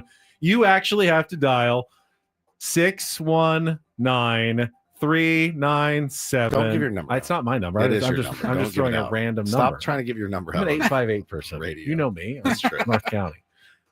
That would truly make it landline mode. How many people could you call right now if I told you you cannot use your phone book? You have to. 2, maybe 3, 4. I could call. Well, I could call my parents' home number. I don't know if they even have a landline anymore, but I remember what it was because it's the same one what it was when I was growing up there. I got mom, dad, Hannah, my brother. Top of my head. I got my wife, my mom. I have one of my children, and my friend. I don't even know the other. My one. friend Bauman, I can do. It's 5. I think my nana, maybe a friend or two. Yeah. I couldn't call you guys. No chance I could call either of you guys. Do you even know what my area code is? I wonder what the normal number Seattle. is now of how many numbers you actually know. 5. I know 5. You know 5. Off Is the that top of my high head. or low though for people? That's Like in the probably chat, pretty quickly throw out your number of how many actual phone numbers you could dial if you had to. So like if you went to jail and they're like, you have to make a phone call, but they're not going to give you your phone. Who could you call? The Barnes firm, Call the Barnes 1-800-8 firm. million. Yeah. Call 97.3 The Fan at 833-288-0973. We can't help you. I don't. I could call the family. Yeah, I got 5. Please hope that Scravy answers. Yeah. They've got Hello? Scravy. Scravy, I'm in jail. Scravy, it's Ben. I'm in I'm in prison. prison. It's the only number I could remember. 833-288-0973. It's Hamby here running the board. And call Hamby. Hey, dude, can you DM my wife? Tell her that I'm down here, San Diego County Jail. Send somebody. Go down to King Stallman's and bail me out, please. I could call Corky's Pest Control. Yeah, GC Kinetics, 100%. 100%. Call the general. Somebody said this is why I keep a phone card in my wallet. How much do you get arrested if you have to have a phone card in your wallet? I guess if your phone dies and you're in trouble, then yeah, you need something. That's it. That's not many though. 1-800-901-1102. I just is Corky there? I'm in prison. I need help. you. Yeah, it's Ben from Ben and Woods. I just think, Paulie, with this I don't know that this would help me. I just need to have better discipline with it. I just need to put it away. I don't think a mode, unless it shocks me when I pick up the phone. You know what? I'm not going to be on my phone. I'm not going to tweet. I'm not going to be trolling Dodger fans. I'm just going to, unless it literally shocked me. I think you're it's not more, keeping me away from it. It's more just being away from your phone, physically being away. Throwing it in a room and walking out is the same effect for me. I could call Cars for Kids. 1-877 Cars for Kids. Yep. Okay, I could do that. I could call for the time. 800-555-1212. Oh, it's still the time? Thing? Yeah. I can't imagine anyone needs to ever call. Does that for work the still? time. Hang on. I have no idea. Right, do it on the air. What was it? Isn't it 1-800-555-1212 or just 555-1212? It should work in any area code, right? And that's the time? Time? The time, yeah. When at the tone, the time will be. Oh, no, it's gone. Disconnected. Well, no one needs that. If you have a phone to call for the time, you already have the time on your phone. Yeah, I tried 555. All right, Didn't you have to used to call like for time? Time and sometimes? temperature. Nope, nothing. It's No? dead. Damn. Too easy to find out now. No one needs it anymore. Yep. But there would be like times. There's no clock around, and all you had was like a payphone. Yeah. And you call and you need to know what time it is. And I think it gave temperature too, didn't it? Might I have. think it was time and temperature, if I'm not mistaken. We're At the calling tone, movie the time will theaters. be. Call movie Get theater. showtimes. Hello and welcome Welcome to Movie Phone. Your show, please select your cinema. You had to wait for so long for your movie to finally come up, and It's one you're of my all there waiting Favorite and episodes waiting. of Seinfeld of all That's time. brilliant. Brilliant. Kramer movie phone. Yeah, so good. So good. Would you be interested in seeing another movie? Maybe you just tell me the name of the movie you'd like to see. What's the weekend plans? Laying low today. I'm building furniture. I've been building a lot of furniture lately. Nice. I got some end tables to build today, and then going out with the missus tomorrow night for a date night. We have a it's a thing. Anytime I travel, I'm put to work severely for like the 48 hours before I go as you anywhere. should be. So I have a closet to reorganize. Cleaning, laundry, packing is what my Saturday looks like. Yeah, well, I mean, I'm going to be doing all of that as well. Plus the, hey, you're leaving. And so because you're leaving, here is your punishment. You have no idea what I'm going to be up to this week. I don't even know quite. I'll probably end up scrubbing out the garbage cans, a bunch of stuff that doesn't need to be done. But Hannah's like, you're going to do this before you leave. And so that's what I'll be doing. Whatever honeydews are on the list, just taskmaster. One of the nice things about your kids getting older is not feeling the guilt of leaving sometimes. Oh, I feel tremendous guilt. Yeah. Tremendous. As I'm sure Hannah does when she goes Yeah. somewhere as well. It's unavoidable knowing you've left someone else with the kids. Well, and knowing that Bo's not feeling well too. Hopefully he feels better by Sunday. But knowing he's not feeling well too, like, oh man. And what if Taylor gets what he has and I'm gone? I'm in Philly sucking down cheesesteaks with you guys at baseball games and, doing bits on grease poles and things like that. She's like, cool, have a great time. Have a great time away from your family. And that's why she's going to put me to work before I go. Then you'll still, when you come back, feel like, get a little buffer, actually. Oh, they're going to be in Colorado. Oh, okay. Oh, You come back to an empty house? Come back to an empty home. Wow. First time ever that I will have slept in my own home without anyone there. It's the first time ever. Really? Yeah, ever. I couldn't tell you the last time I slept in my own home without anybody else in it. That's a good point. It will be the first time it's ever happened. I will come home from the airport. I'll walk into an empty house and I have 1, 2, maybe 3 nights Solo? I couldn't tell you the last time I was in like a building asleep by myself. Like a hotel room? Well, I'm in a hotel there's room. people but there's there, other yeah. people that like in your own, like, like What alone. other buildings would you sleep in? No others, but I'm just meaning like a barracks. The barracks cleared out. Camp cleared out. I was by myself. Tool shed.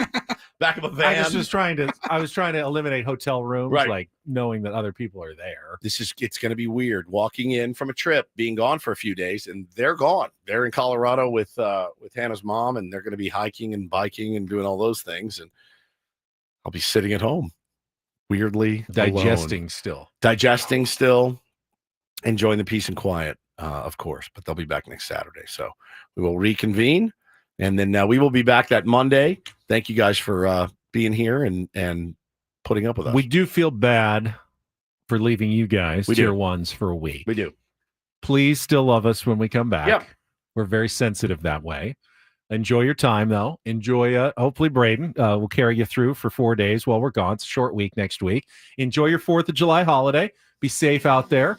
Have a nice barbecue or whatever you're going to do. And we will rejoin you on Monday, July 7th. buddy. Unless you are on our Gold Stream member YouTube stream. And then we will join you at some point from Philadelphia. Keep an eye out on our social channels for when we will join you from there. Until then, for executive producer Paul Reindl and for Stephen Woods, I'm Ben Higgins. Have a great week from San Diego's #1 sports station, 97.3 The Fan. So long, everybody.